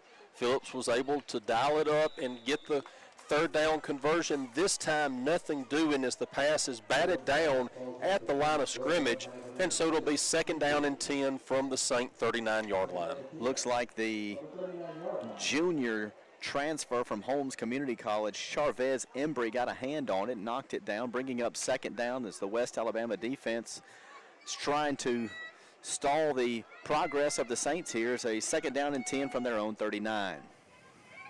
Phillips looks to the sideline, gets the play. They'll stay in the same formation. 3 receivers left, 1 to the right. Phillips looking to throw, has time, has a corner route. It is complete across the 40, 35, 30, 25-yard line. Again, it's Caden Peeler with the reception, the same route they ran when they were backed up to their end zone. They send him from the slot formation and run a corner route, and both times he's able to bring it in and turn it up the field. So a big play for the Saints, and they will have it first down and 10 at the West Alabama 25-yard line. Peeler, not a very big receiver, but he has sure hands. That's for certain. In on the coverage right there for West Alabama was Caleb Abram. He's kind of been hit and miss tonight a little bit, but he's able to get the tackle and keep the progress from going any farther. But from a standpoint from Limestone, they started on their own too, and they've been relentless in this drive. Phillips under center, will fake the handoff. Looking downfield, plenty of time, pumping the ball, throws to the corner of the end zone, incomplete. He had a receiver, but it was in triple coverage, and so Phillips lucky the pass was not intercepted, but there is a flag down in the defensive backfield. Have to imagine this may be a hold or a pass interference against the Tigers. Among those in triple coverage was number 10, Caleb Abram, for the Tigers, and you begin to wonder, are they starting to pick on him a little bit because they've had a little bit of success as the officials talk it over, and I don't know what we're going to see here, but I don't think they're trying to decide what they want to have for dinner after the game. Officials are congregated on the far hash mark around the 30-yard line of the Tigers. Right now, Limestone has it first down and 10 at the UWA 25-yard line. They do trail 28-9 with 2:46 remaining in this third quarter. Now 2 of the officials have parted ways, and there's still 2 discussing the penalty. Phillips on the afternoon, 19 of 32 for 305 yards and a touchdown as the official gets ready to call in the...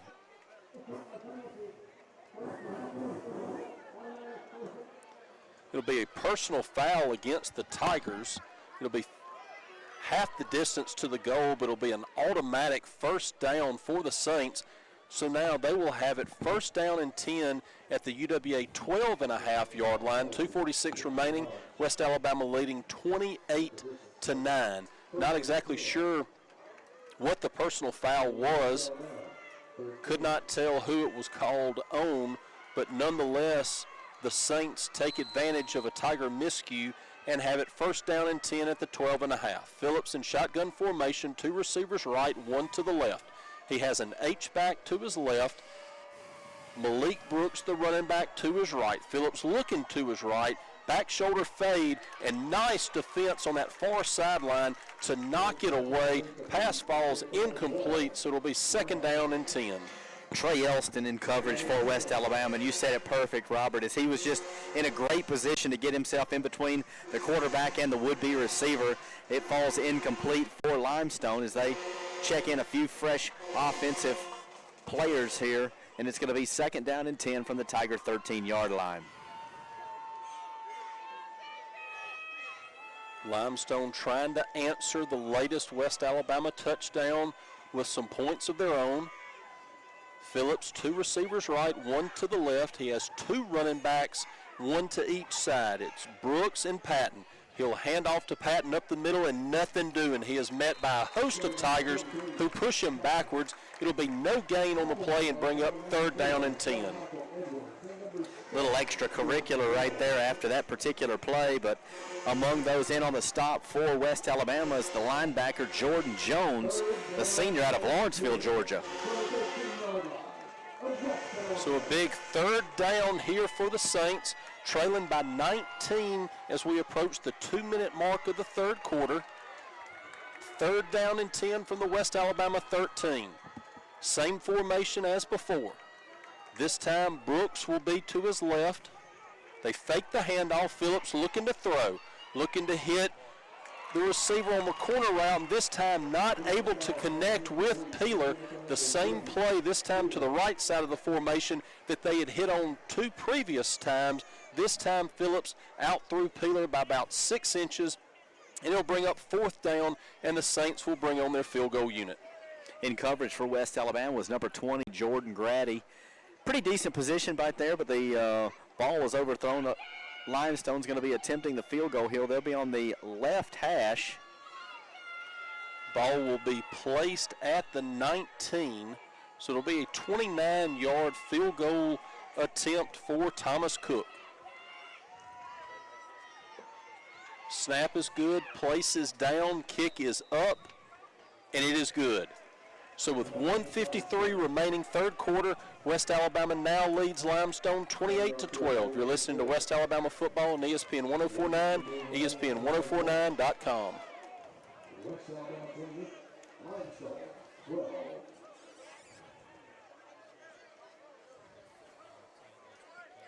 NCAA Division II community engagement is an initiative at all 25 national championships because student athletes want to give back while competing for a national title. Over the course of the year, Division II student athletes have an opportunity to leave a lasting impression in local communities throughout the country. Whether Division II student athletes are volunteering at hospitals, schools, after-school care programs, foster homes, or retirement villages, they make a difference in the lives of others. In Division II, we rise to the opportunity and make community engagement ours. Halftime, Buffalo 10, Penn State 7.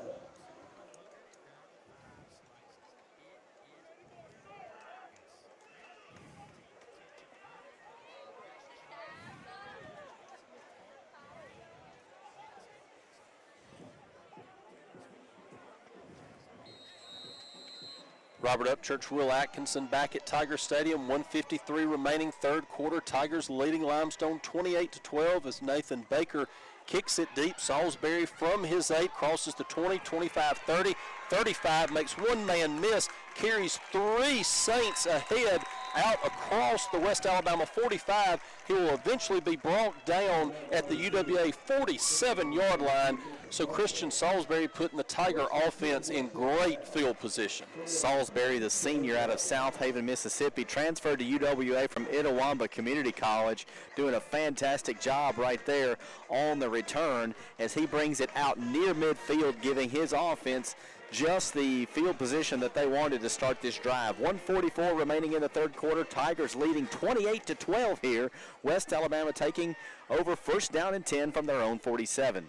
McDaniels looking to throw, throws out to Blanchard across midfield. He will be tackled just inside Saints territory. They will give him the Saint 49, so it will be a pickup of about 4.5 yards. McDaniels quarterbacking the Tigers this whole way except for one drive where Jacob Murphy took over. McDaniels sends Blanchard in motion across the formation. Blanchard will be 5 yards off the ball on the left side. Hand off to Smith up the middle. He will get the 48. So they're only going to give him about 1.5 yards. So it's going to bring up 3rd and 5 for West Alabama. Little odd play right there. They send Blanchard across the formation. They send him back like they're going to do some type of screen to him. Then they let him sit, get set, and snap it and hand off up the middle, maybe trying to get the attention of that Saints defense wide, but it didn't work as Smith was brought down after just a couple of yard gains. So it's going to be 3rd and 5. McDaniels looking to throw, looking for Blanchard across the middle, but just overthrew him by about a yard, and so it will bring up 4th down for the Tigers. Tigers are scrimmaging inside Saint territory, but Coach Gilliland elects to wisely play it safe here. And the Tigers will send Zach Gaines and the punt team out on the field. West Alabama leading by 16 with 29 seconds remaining in the 3rd quarter. Tigers hoping that Gaines can pin the Saints deep. End over end kick will be fair caught at the 3-yard line. They'll be generous to him and give him the 4, but again, what is Limestone thinking on some of their special teams moves right there? Manny Ogletree fair catches a punt at the 3-yard line, falls forward to the 4. If he lets that bounce, it's in the end zone. Oh, there's no doubt about that, and I just think that, I don't know if that's inexperience or first game jitters or whatever, but that's definitely something that they're going to have to remedy because, those kind of things right there will hurt them, and, if he mishandles that ball, it's West Alabama here, 1st and goal, but, that's 4 or 5 times that the Saint return men have made very poor decisions on whether to field it, fair catch it, let it go. And so because of that, the Saints will start 1st and 10 at the 5 officially. Handoff up the middle, a little bit of a mishap on the exchange. And Patton will be thrown for a 2-yard loss. So it's going to make it 2nd down and 12 at the Saint 3-yard line, as it appears that will be the final play of the 3rd quarter. So as we head to the final stanza, West Alabama leads Limestone 28-12. You're listening to West Alabama football on ESPN 104.9 and ESPN1049.com. What is it about UWA? Is it the beauty of her campus? The feeling of being just the right size? World class, without classes big enough for the world? Is it the warmth of her people?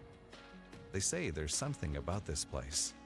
Maybe it's because this place feels like home, on campus or online. The University of West Alabama.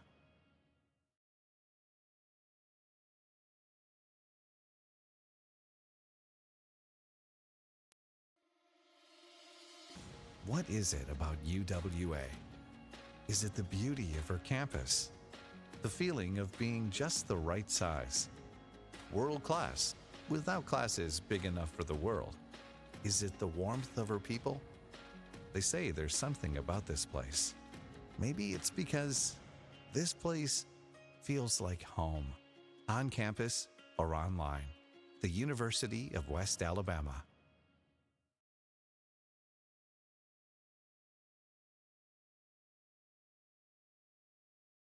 Out a little bit in the 3rd quarter, and you can really tell that finally West Alabama's starting to exert a little bit of their dominance, and they really seem like they are the more physical team tonight. Yeah, they're kind of stretching their legs out a little bit and, making some big plays and that type of thing.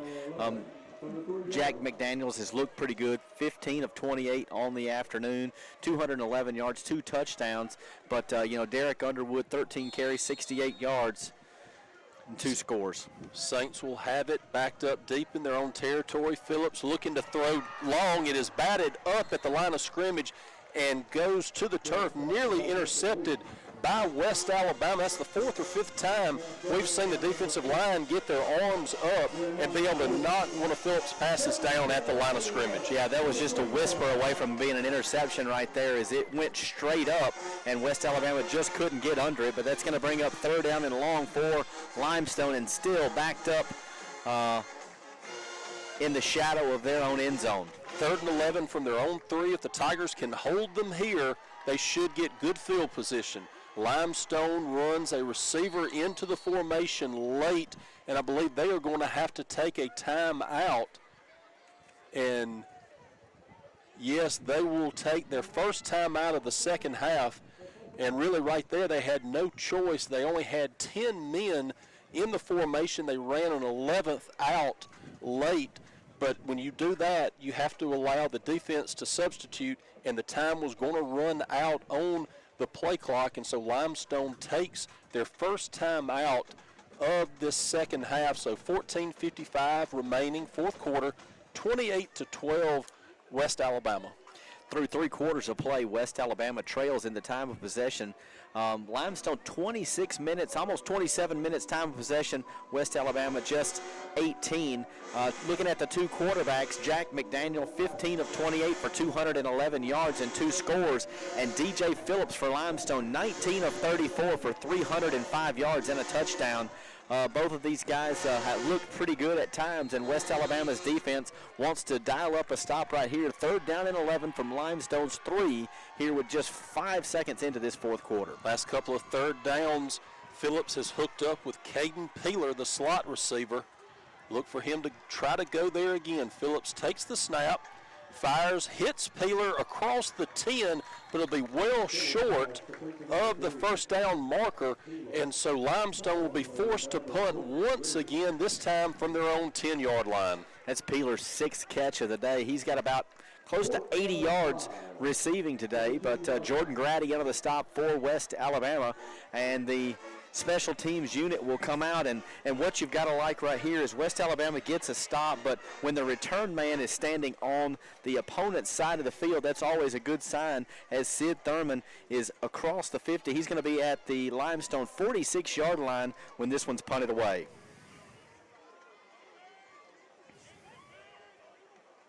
It'll be an end-over-end wobbly kick that forces Thurman to run to his left. He cannot get it on the bounce, and so it'll take a Limestone bounce to the West Alabama 45-yard line.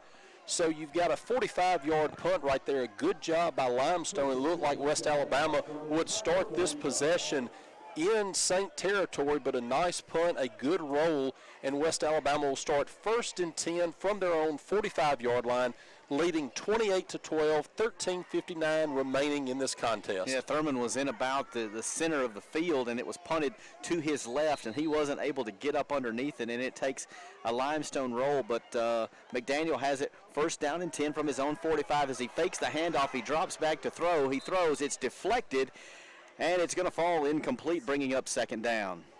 Yeah, McDaniel's right there, a little play-action pass, and the pass is tipped at the line of scrimmage and goes straight up into the air. Luckily for the Tigers, it went more towards the sideline and away from the Saints defenders, and so it goes to the turf, 2nd down and 10. McDaniels has 2 receivers either way. Fakes the handoff again, hits Quay Boyd across the middle, be enough for a 1st down. Boyd breaks free, will get into Saint territory and be brought down at the Saint 37-yard line.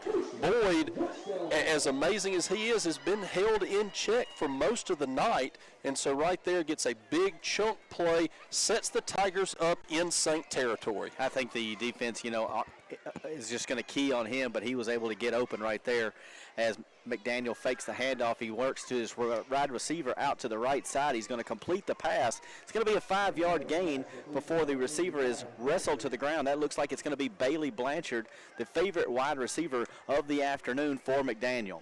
Dangerous pass right there by McDaniels. DJ Witherspoon, the cornerback on that far sideline, read the little hitch route and was breaking in a hurry, and that pass got there just in time before Witherspoon was able to make a play on the ball. It'll be 2nd and 6, 3 receivers left, 1 to the right. McDaniels looking to throw, gets pressure, moves up in the pocket, dumps it off to Boyd at the 25. He's cut down but falls forward to the 20-yard line, so it'll be a pickup of 13.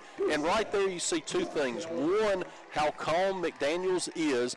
He was able to avoid the rush, step up in the pocket, and flip it to Quay Boyd, and you see how valuable Boyd is, as it looks like he's jogging off the field gingerly as he was hit around the ankles. And so Brad Montgomery tends to him along the sidelines. 1st down and 10 Three receivers right, one to the left. Handoff Underwood across the 20. He'll be brought down at the 18 after a gain of 2. Wasn't just that little hookup. He was getting a lot of pressure, and as you said, he was very under control right there. And it was just like a little jump pass. Quay was right there, able to corral that in. It's coming to the sideline, checking out is going to be Derek Underwood, and he's got a little hobble as he comes off, and that brings Smith in for the back in behind McDaniel. Markeith Gray is the tight end on the left side. McDaniels throws, back shoulder fade, Tyreek Martin, touchdown, Tigers. 18-yard pass, McDaniels to Martin, and a great play right there. Another one of your back shoulder fades. Tyreek Martin pressing hard into the end zone, turns around, and the ball is right there. And when that play is run that well, there's really no way to defend it. Yeah, it's going to be really hard to defend, and they just lined it up and executed perfectly. 34-12, the lead for the Tigers with a PAT forthcoming here.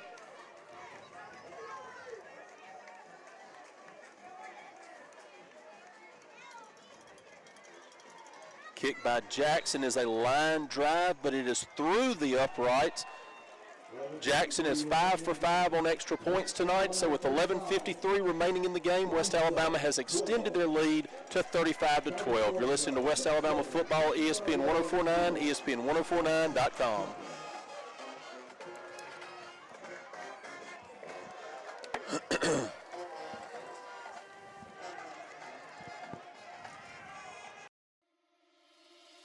There's so much to love about UWA. The campus is beautiful, and it's just the right size. And I love the new residence hall. I've made so many friends. We just love it here.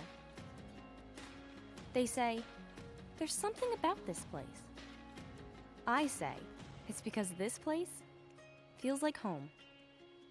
On campus or online, the University of West Alabama. Limestone 35-12. West Alabama capitalizing on good field position after a great defensive stop, and then the connection from McDaniels to Martin sets up the 5th touchdown of the night for West Alabama. And so now Trey Jackson will kick it deep for the Tigers. It's a high end-over-end kick.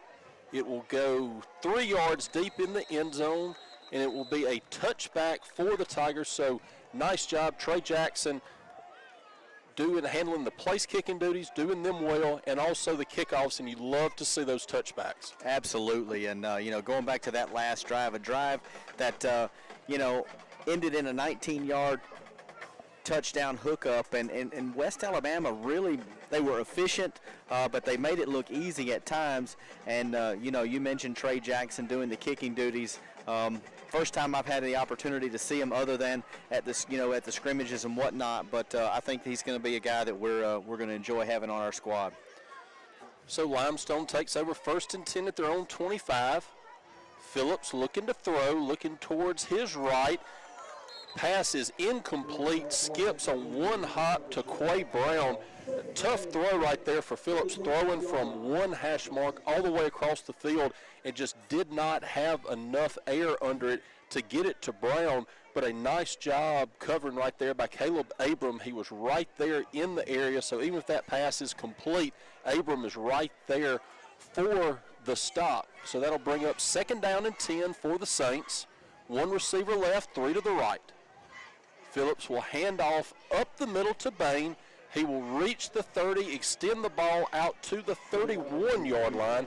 So it'll be a pickup of 6. It'll make it 3rd down and 4 for the Saints from their own 31-yard line. Quanzi Jackson in the stop for West Alabama, and it's going to bring up 3rd down and about 4 for Limestone as they deploy 3 wide receivers, 2 to the near side, 1 to the far side here, as Phillips looks to the sideline to get the call. He will shift the running back, Bain, from his right to his left. Phillips claps his hands, gets the snap, looking to throw, tries to hit Bain, but overshoots his running back. Bain is listed at 5'5", and I'm not sure he's that tall, and I'm not sure a receiver 6'2" could have gotten to that pass from Phillips. It goes incomplete. It'll bring up 4th down and 4 for the Saints, and they trot their punting team back onto the field. Yeah, with all the success Phillip has had today, he just really let that one get away from him. He's 20 of 38 for 313 yards and a touchdown on the afternoon. But West Alabama's defense holds, bring out the punting unit for Limestone. Thurman back at his own 33-yard line and awaiting the punt. Punt is off after some pressure. Thurman will take it as 32, reverse field to his left. There will be a block in the back against the Tigers as Thurman takes it up to the 47. And so probably going to get one of those blindside blocks. That's something that the NCAA has made a point of emphasis this year. You're not allowed to hit a defender in that blind side that we've seen so many times before that makes all the highlight reels. They are now doing away with those type blocks. I think that's exactly what we're going to get on this play. Yeah, I think you're probably right about that, Robert. Is, you know, if I'm going to be critical a little bit right here with Thurman, he's had some decent opportunities, but he has a tendency to go backwards before he goes forwards. And, you know, I think that sometimes is going to get him a little bit of trouble. And right there, although it looked like it was going to be a big gain, it's going to be a penalty against West Alabama. Even though Lamar Gresham initially points that the penalty is on the Saints, he then stops himself mid-sentence to check with 3 other officials.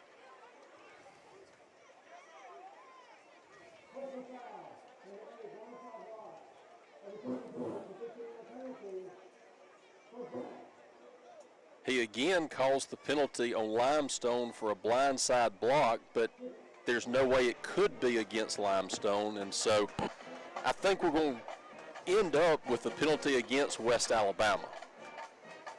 As now Lamar Gresham is checking with another one of his officials, different than the other 3 that he talked to begin with. This is one of those deals, and I've been in ball games where you've got an official that just seems to be struggling, and Gresham, I'm sure he's ready for this ball game to be over so he can chalk that one up as, hey, that was my first game of the year. But if West Alabama's not winning this game, Coach G would be a lot more animated with the inconsistencies with which that they're delivering the information to the sidelines.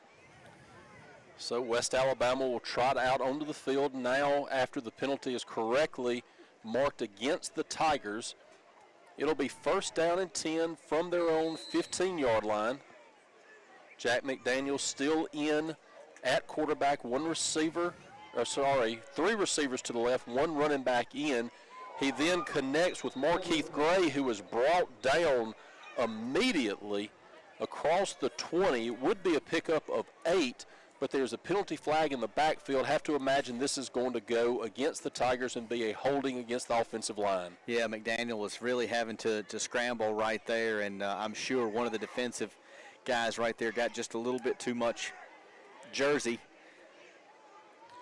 So it will be a hold against the Tigers. It'll move at half the distance to the goal. They will mark it at around the 7.5, 8-yard line. Tigers have got to reach the 25 for a 1st down.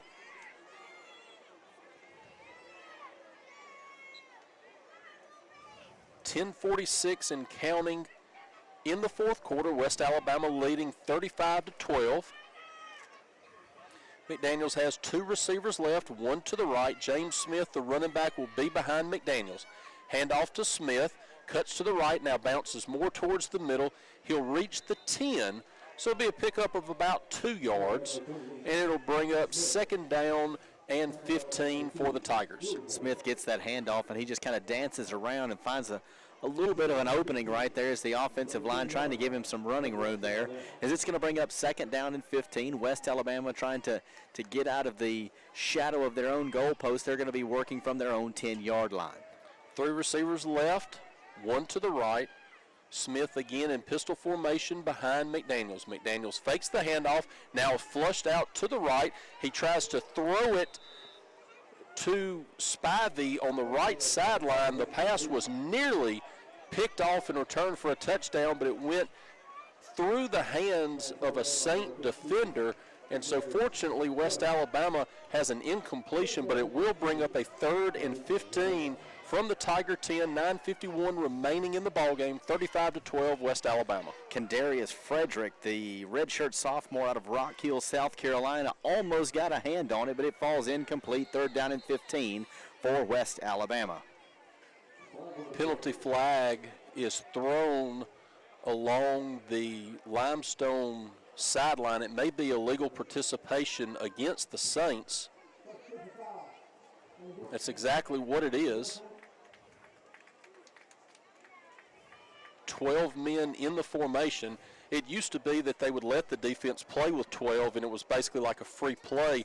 And now, again, because of safety issues, as soon as 12 men get in the defensive formation, they blow it dead, and it's automatically a penalty. That will move it up 5 yards to the 15, and now it's 3rd down and 10 from the Tigers' 15-yard line. 3 receivers left, 1 to the right. We have flags down. This should be against Limestone, even though the offensive left tackle for West Alabama moved. He was drawn off by the Limestone defender making that first move. Not what's going to happen as they flag Cornelius Rogers with the false start. So that 5 yards the Tigers got from Limestone for the illegal substitution, they give right back with the false start. And so we're back to a 3rd down and 15. Ball at the West Alabama 10. And now you can tell the heat in this game are starting to get to some of the players. It's getting a little sloppier and really has kind of ground down to a halt almost.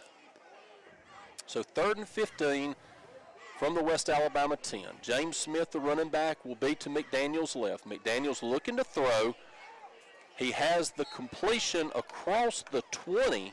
The pass is complete to Jamoris McMillan, but it's going to be about 5 yards short of the first down, so the Tigers are going to have to punt. McMillan had to come back for that one and just couldn't keep his feet under him as West Alabama's Zach Gaines comes on to punt this afternoon, averaging over 50 yards per punt, as the favorite receiver for Phillips will be the return man for Limestone. That's number 3, Caden Peeler, the freshman out of Boiling Springs. Not a big guy, but he's had a big game today with over 70 yards receiving and pretty elusive on the return as well. Gaines gets off a wobbly spiral that Peebles will let go out of bounds. They will mark it at the Limestone 44-yard line, 45-yard line. So only a 35-yard kick that time for Gaines. Limestone will start with good field position. 8:57 remaining in the contest. West Alabama leading 35-12. Phillips trots back on to the field. He has gone the entire way at the quarterback position for the Saints. He'll have 2 running backs, 1 on either side of him.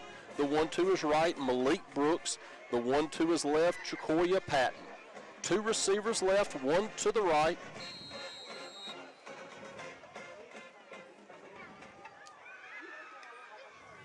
Phillips, delayed draw to Brooks, up the middle, gets across midfield, across the 45, and Malik Brooks will have 11 yards and a Limestone first down. So now Limestone in Tiger territory, threatening here.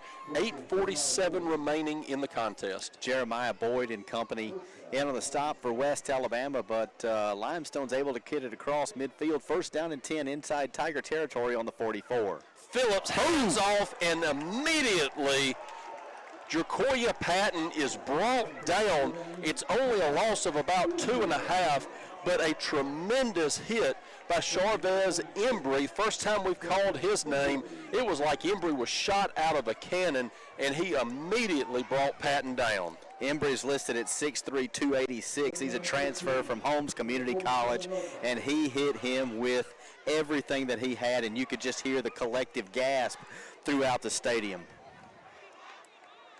So now Limestone second down, 13, 3 receivers left, 1 to the right. Phillips looking to throw, looking downfield, has Peeler open, and Peeler drops it. Would have been good for a first down and then some, but normally the sure-handed Peeler let that one get in on his body and it bounced off his pads, incomplete. That's going to bring up a third down for the Saints, 3rd and 13 from the West Alabama 47-yard line, trailing right now by 23. Got to be 4-down territory, so the Saints are just loaded for bear. They are coming after the Tigers, throwing seems like almost every play, trying to get back into this game with only 7:52 remaining. Phillips drops back. Tigers bring pressure. Phillips gets it away. Pass is intended for Quay Brown, but Phillips led him just a little bit too much, and the pass goes out of bounds. It'll bring up 4th down, and the Saints may be raising the proverbial white flag as it appears that they are sending the punt team out there. 4th and 13, they do have the ball in Tiger territory, trailing by 23. Instead of trying to go for it, they are going to punt it away. And so you have Thomas Cook, who will punt it to Sid Thurman. Thurman with his heels on the 10-yard line. Tigers 10 men across the line of scrimmage. Tigers set back for the return. It is a booming spiral that will hit 2 yards deep into the end zone for a touchback. So the Tigers will start 1st down and 10 at their own 20-yard line. 7:39 remaining in the contest. West Alabama leading 35-12. I tell you what, it's nice to have seen West Alabama begin to ramp it up a little bit in this second half. Jack McDaniel's done a great job here so far. 20 of 35 on the afternoon as they bring the offense back out onto the field. He's got 275 yards and 3 touchdowns. And there's been a lot of weapons used. He's been able to hook up with 8 different receivers, with his favorite being Bailey Blanchard, who's averaging 16 yards per catch as they get ready to start this drive. 1st down and 10 from their own 20. McDaniels, quarterback, he'll hand off. He will get across the 20 out to the 24. Demetrius Battle into the game now as the Tiger running back. Good to see him get some carries later here in the game, get that experience, a redshirt freshman. McDaniels, as we said, has gone the entire way, save for 1 series at the start of the second quarter. He will send 2 receivers right, 1 to the left. Battle behind him in pistol, fakes the handoff, gets pressure, and he'll go down at the 20. So the Tigers will give those 4 yards back that they gained. His helmet also comes off, so Murphy will have to check into the game for this 3rd down play. A lot of pressure right there by Limestone. Leading the way was Tamarcus Dawkins, the linebacker out of Gaffney, the hometown guy there for Limestone, as he wrestled him to the ground for a loss. And it's going to bring up 3rd down and 10. West Alabama once again working from their own 20 as Murphy is in at quarterback. Murphy ready for the snap, but we will have a timeout taken by Limestone with 6:38 remaining in the contest. Limestone trailing 35-12. UWA Athletic Department would like to thank and recognize the following sponsors of Tiger Athletics: Little Caesar. What is it about UWA? Is it the beauty of her campus? The feeling of being just the right size? World class, without classes big enough for the world? Is it the warmth of her people? They say there's something about this place. Maybe it's because this place feels like home, on campus or online. The University of West Alabama.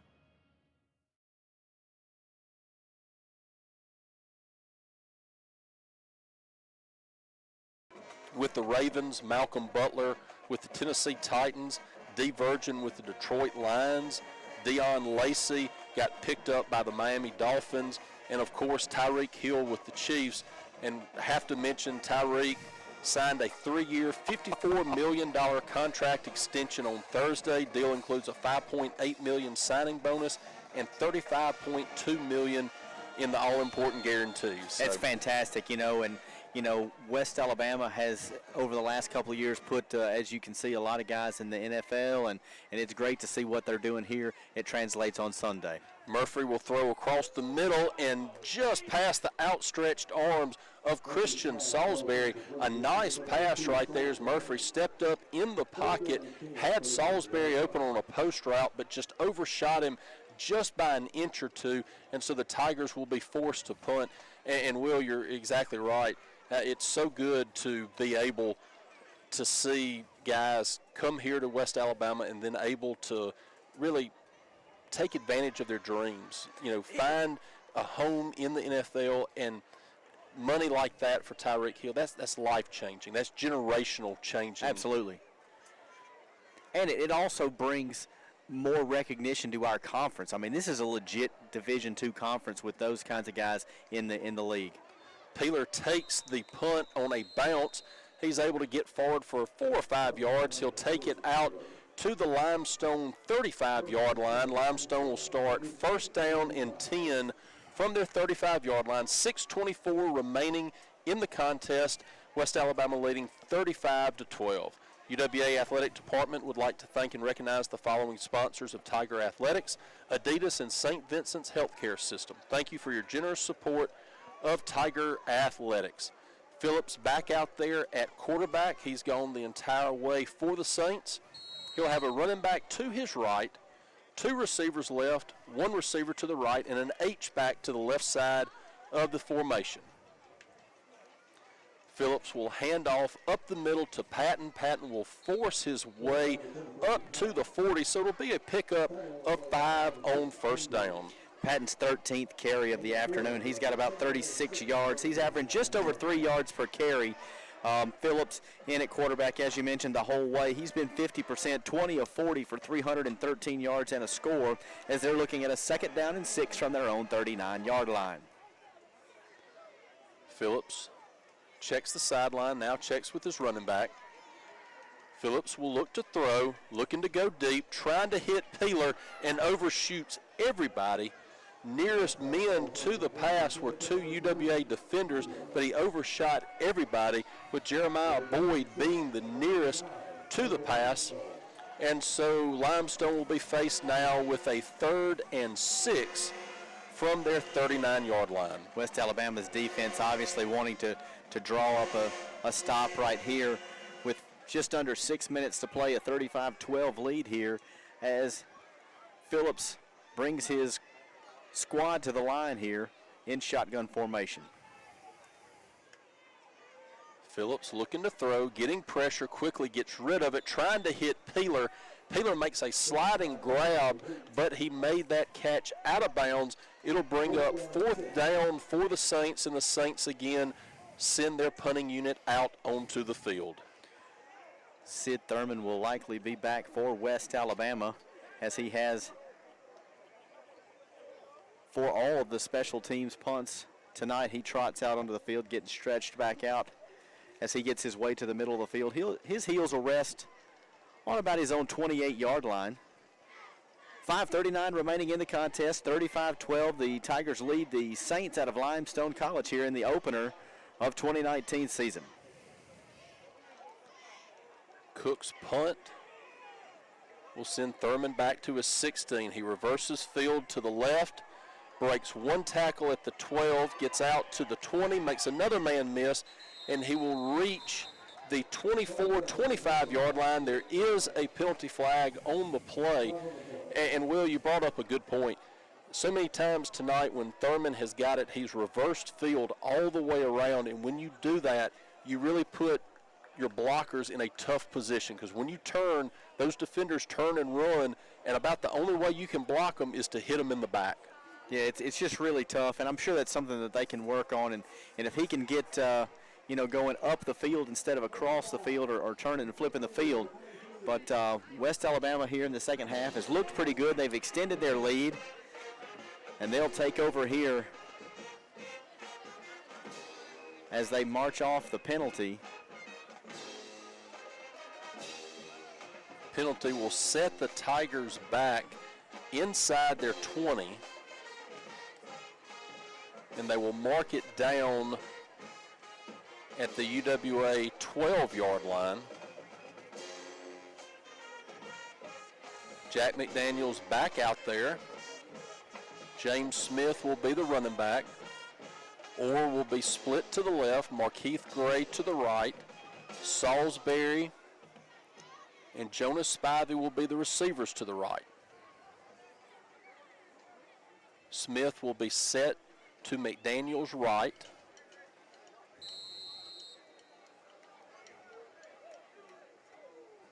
Have to expect the Tigers to want to run clock here and get out of here with this victory. Handoff to Smith, bounces around, nothing doing, and he will go down inside the 10-yard line. So it's going to be a loss of about 3, maybe 4 yards. Really nowhere to go for Smith. And instead of just trying to plow ahead and get what he could, he danced around and lost more yards. And so Smith will check out of the game. Demetrius Battle will check back in. Battle, a bigger back, 6'2", 240 pounds, the redshirt freshman out of Birmingham. He's the kind of guy you want to see in the backfield in these kind of situations when you know the other team knows you're going to run it and you're just going to have to fight for those yards. As he does, takes the handoff, lowers his head, gets out across the 15 to the 16, so it'll be a pickup of 8. It'll make it 3rd down and 6 for the Tigers, 4:30 remaining in the contest. Yeah, they got Battle listed at 6'2", 240, and it's a nice size back. You know, they in comparison, James Smith is 5'8", 160. So you're dealing with 80 pounds more that's coming at you, and Battle doing a nice job of just going straight ahead, just moving those legs, pushing the pile forward. This time, McDaniels will throw. The pass is complete to Orr. He stretches to the 19, maybe the 20, but he's going to be short of the yards to gain. So it'll be 4th down, and the Tigers will be forced to punt. And I know that's something that Coach Gilliland will harp on this next week.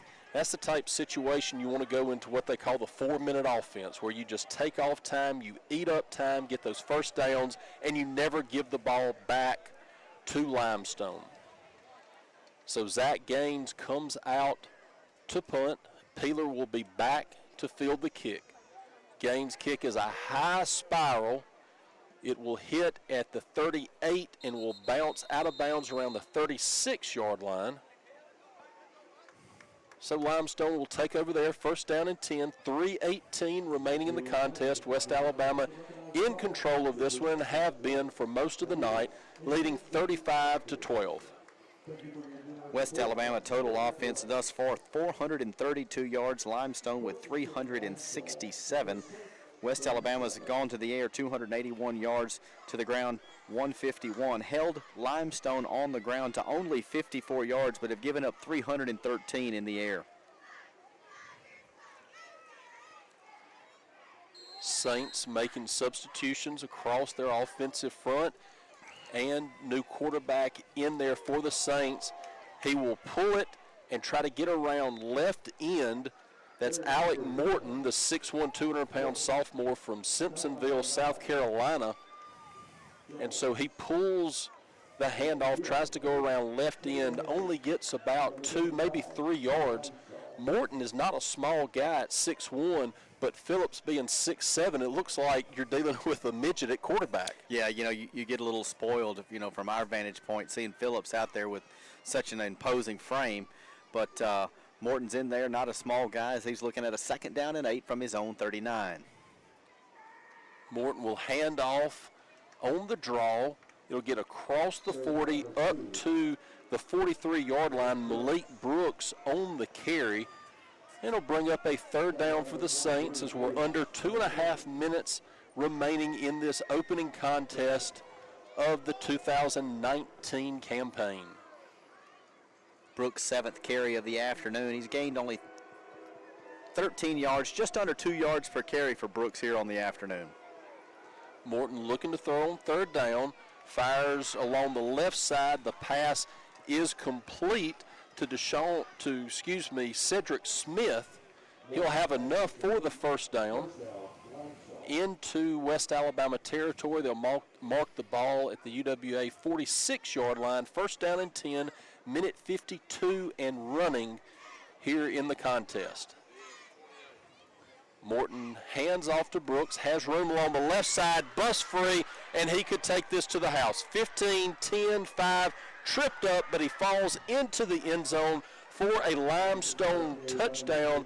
So Limestone is able to put some more points on the board. It's 35-18, extra point awaiting, 138 remaining in this contest. And so West Alabama getting a lot of substitutes into the game, trying to get that experience, and that's why you do it. Right there you could tell the fit along the defensive front wasn't there and allowed Brooks to take it to the outside, break, contain, and then take it all the way into the end zone. 46-yard run by Brooks. They covered 63 yards on 4 plays as they await the extra point. The snap is good. The hold is down, and the kick has been blocked at the line. So for the second time tonight, West Alabama's special teams gets a block on the extra point. I know that's not something that the Limestone folks are going to be happy with. No, and that's something that Limestone and their coaching staff are going to have to work on. You know, we see Limestone here, and they are struggling. This will be their 13th consecutive loss, but you have to remember their first year of football was 2014. So this is just their 6th season of football, and they are still a growing program. They are in a fertile recruiting area, being right there, Gaffney, South Carolina. Now they're members of the South Atlantic Conference, and so I would expect Limestone to continue to take strides and really improve as a program over the next 4 or 5 years. And really, if you're Limestone, you're looking at a team like West Alabama saying, this is where we want to get to. Absolutely. This is the type of program we want to get to. They have not been shy about who they have scheduled. You know, they open up with West Alabama, and then they will have next week West Georgia at home, and so before they start their South Atlantic League schedule. And so Limestone wants to know, where do we need to get to? How do we compare ourselves against some of the best in Division II? And so their scheduling reflects that, and I expect them to get better each and every year as they're able to grow this program. Yeah, I can agree with that, Robert. And like I said, it's tough. I mean, West Alabama and the GSC, that's a good schedule. And if you're going to start out with West Alabama and West Georgia back to back, I mean, obviously they're not trying to ease into it. They want to see what they're made of and pit themselves against arguably some of the best in the country. West Alabama, as we mentioned, next week will travel up to Tennessee to face Tusculum. That game will air at 5 o'clock Central Time, so we'll be on the air at 4:45. Then after that, we follow it up with a trip to Valdosta State before returning home September 28th to face Tuskegee right here in Tiger Stadium. So for the next 2 weeks, tune in to ESPN 104.9 to catch coverage of the Tigers as we travel next week to Tusculum, one of the South Atlantic foes for Limestone. Limestone, given the appearance, they may try an onside kick. They do. Bounded end over end, and it will be fielded by Bailey Blanchard. He takes a hit, a second hit, spins out of bounds, and it'll be West Alabama football. First down and 10, a minute 36 remaining in the game. If UWA wants to, all they have to do right now is simply take a knee and get out of here with a big opening win on this 2019 season. Yeah, it's nice to see the way they came out in the second half, because it's not like the first half was sluggish, but they've just come out and worked on a few things, made a few more plays, and West Alabama here enjoying a nice, comfortable lead, 35-18 here with 1:36 remaining. McDaniels will be the quarterback. Shotgun formation. He will have Demetrius Battle to his left. Handoff Battle along the right side, pushes forward, then dives forward to midfield.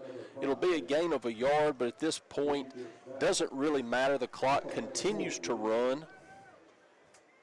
Tigers will have to snap it one more time, and that should be it. You know, Will, coming into this one, this is a game that you look at and you say, you should win this. But West Alabama has had opening games in the past where they have looked very sluggish and have struggled. You know, I really thought they were pretty sharp tonight. They did what they were supposed to do, and there weren't a lot of penalties, turnovers. They handled their business and did what they needed to do. Handoff battle up the middle. He'll get to the line of scrimmage, and that's about it. And Limestone decides now they want to take a timeout with 44.6 seconds left, trailing by 17. And so the Saints will try to extend this game a little bit further. That will be Limestone's second timeout. So they could stop it after this third down play if West Alabama does not get a first down. Each of those teams have eclipsed the 70 play mark tonight. West Alabama with 71 plays and Limestone with 74 yards per play for West Alabama, 6.1, 5.8 for Limestone. Total yards, 433 for West Alabama, 430 for Limestone. So, I mean, a lot of similarities, you know, in what these two teams have done tonight. Looking at some of the other statistics, you know, both were basically 28% on third down conversions and were perfect in their red zone attempts for scoring. So, you know, I mean, West Alabama, the better team. They're going to get out of here tonight with a win to open this season. But, you know, Limestone's not just going to roll over. I feel like that they're going to figure out a way, and they're going to win some games this year. And you said it's still a young program. There's a lot of future ahead of them for them. West Alabama facing a 3rd and 8 handoff battle up the middle. He breaks free at the 40, 35, leaps forward and will be brought down at the 32-yard line. That will be enough for a West Alabama first down, and that will pretty much end the game. And one of the big difference makers in this game, you look up there, when West Alabama got into the red zone, they scored touchdowns. Right. Several times they forced Limestone to settle for field goals. And so that was really the big difference in this game and made the score what it is and stretched out the lead. Yeah, well, your red zone points right here, West Alabama, 28 red zone points to 12 for Limestone. So you hit the nail on the head. West Alabama was just able to make more use of those opportunities, even though both were perfect in that particular spot. So the happy final for the opener here in Livingston, West Alabama 35, the visiting Saints from Limestone College 18. We're going to take a short break, and when we return, we'll give you the final numbers and recap this happy opening night of the 2019 football season. Again, your final, West Alabama 13, Limestone 18. You're listening to West Alabama football on ESPN 104.9 and ESPN1049.com. 52 national championships.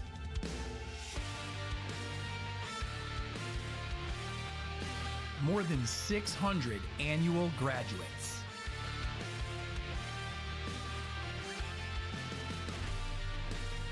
Thousands of lives changed. The Gulf South Conference. And see you in 2 weeks. And as always, go Tigers.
That's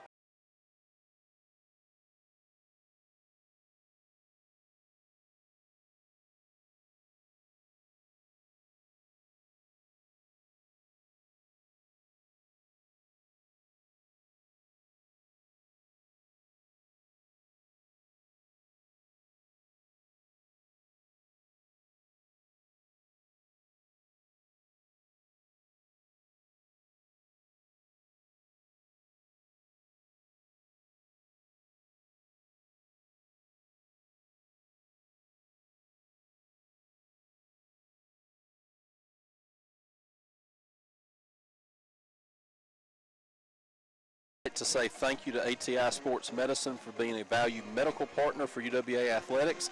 Also, please join us in thanking Big Mike's Steakhouse for their support of UWA Athletics. Robert Upchurch joined by Will Atkinson, and Will, really a good, clean, crisp performance by the Tigers, getting victory here in the first game of the 2019 season, 35-18 over Limestone. Yeah, I liked what I saw tonight, with the starters that we had coming back and then the infusion of the new players. It looked like as the night went on, it just, it really started to click for them. And I know that's something that Coach G is going to be happy with. There will be some things that they point out over the course of the week. But and overall, anytime that you can get out with a win, that's great, especially to start off the season.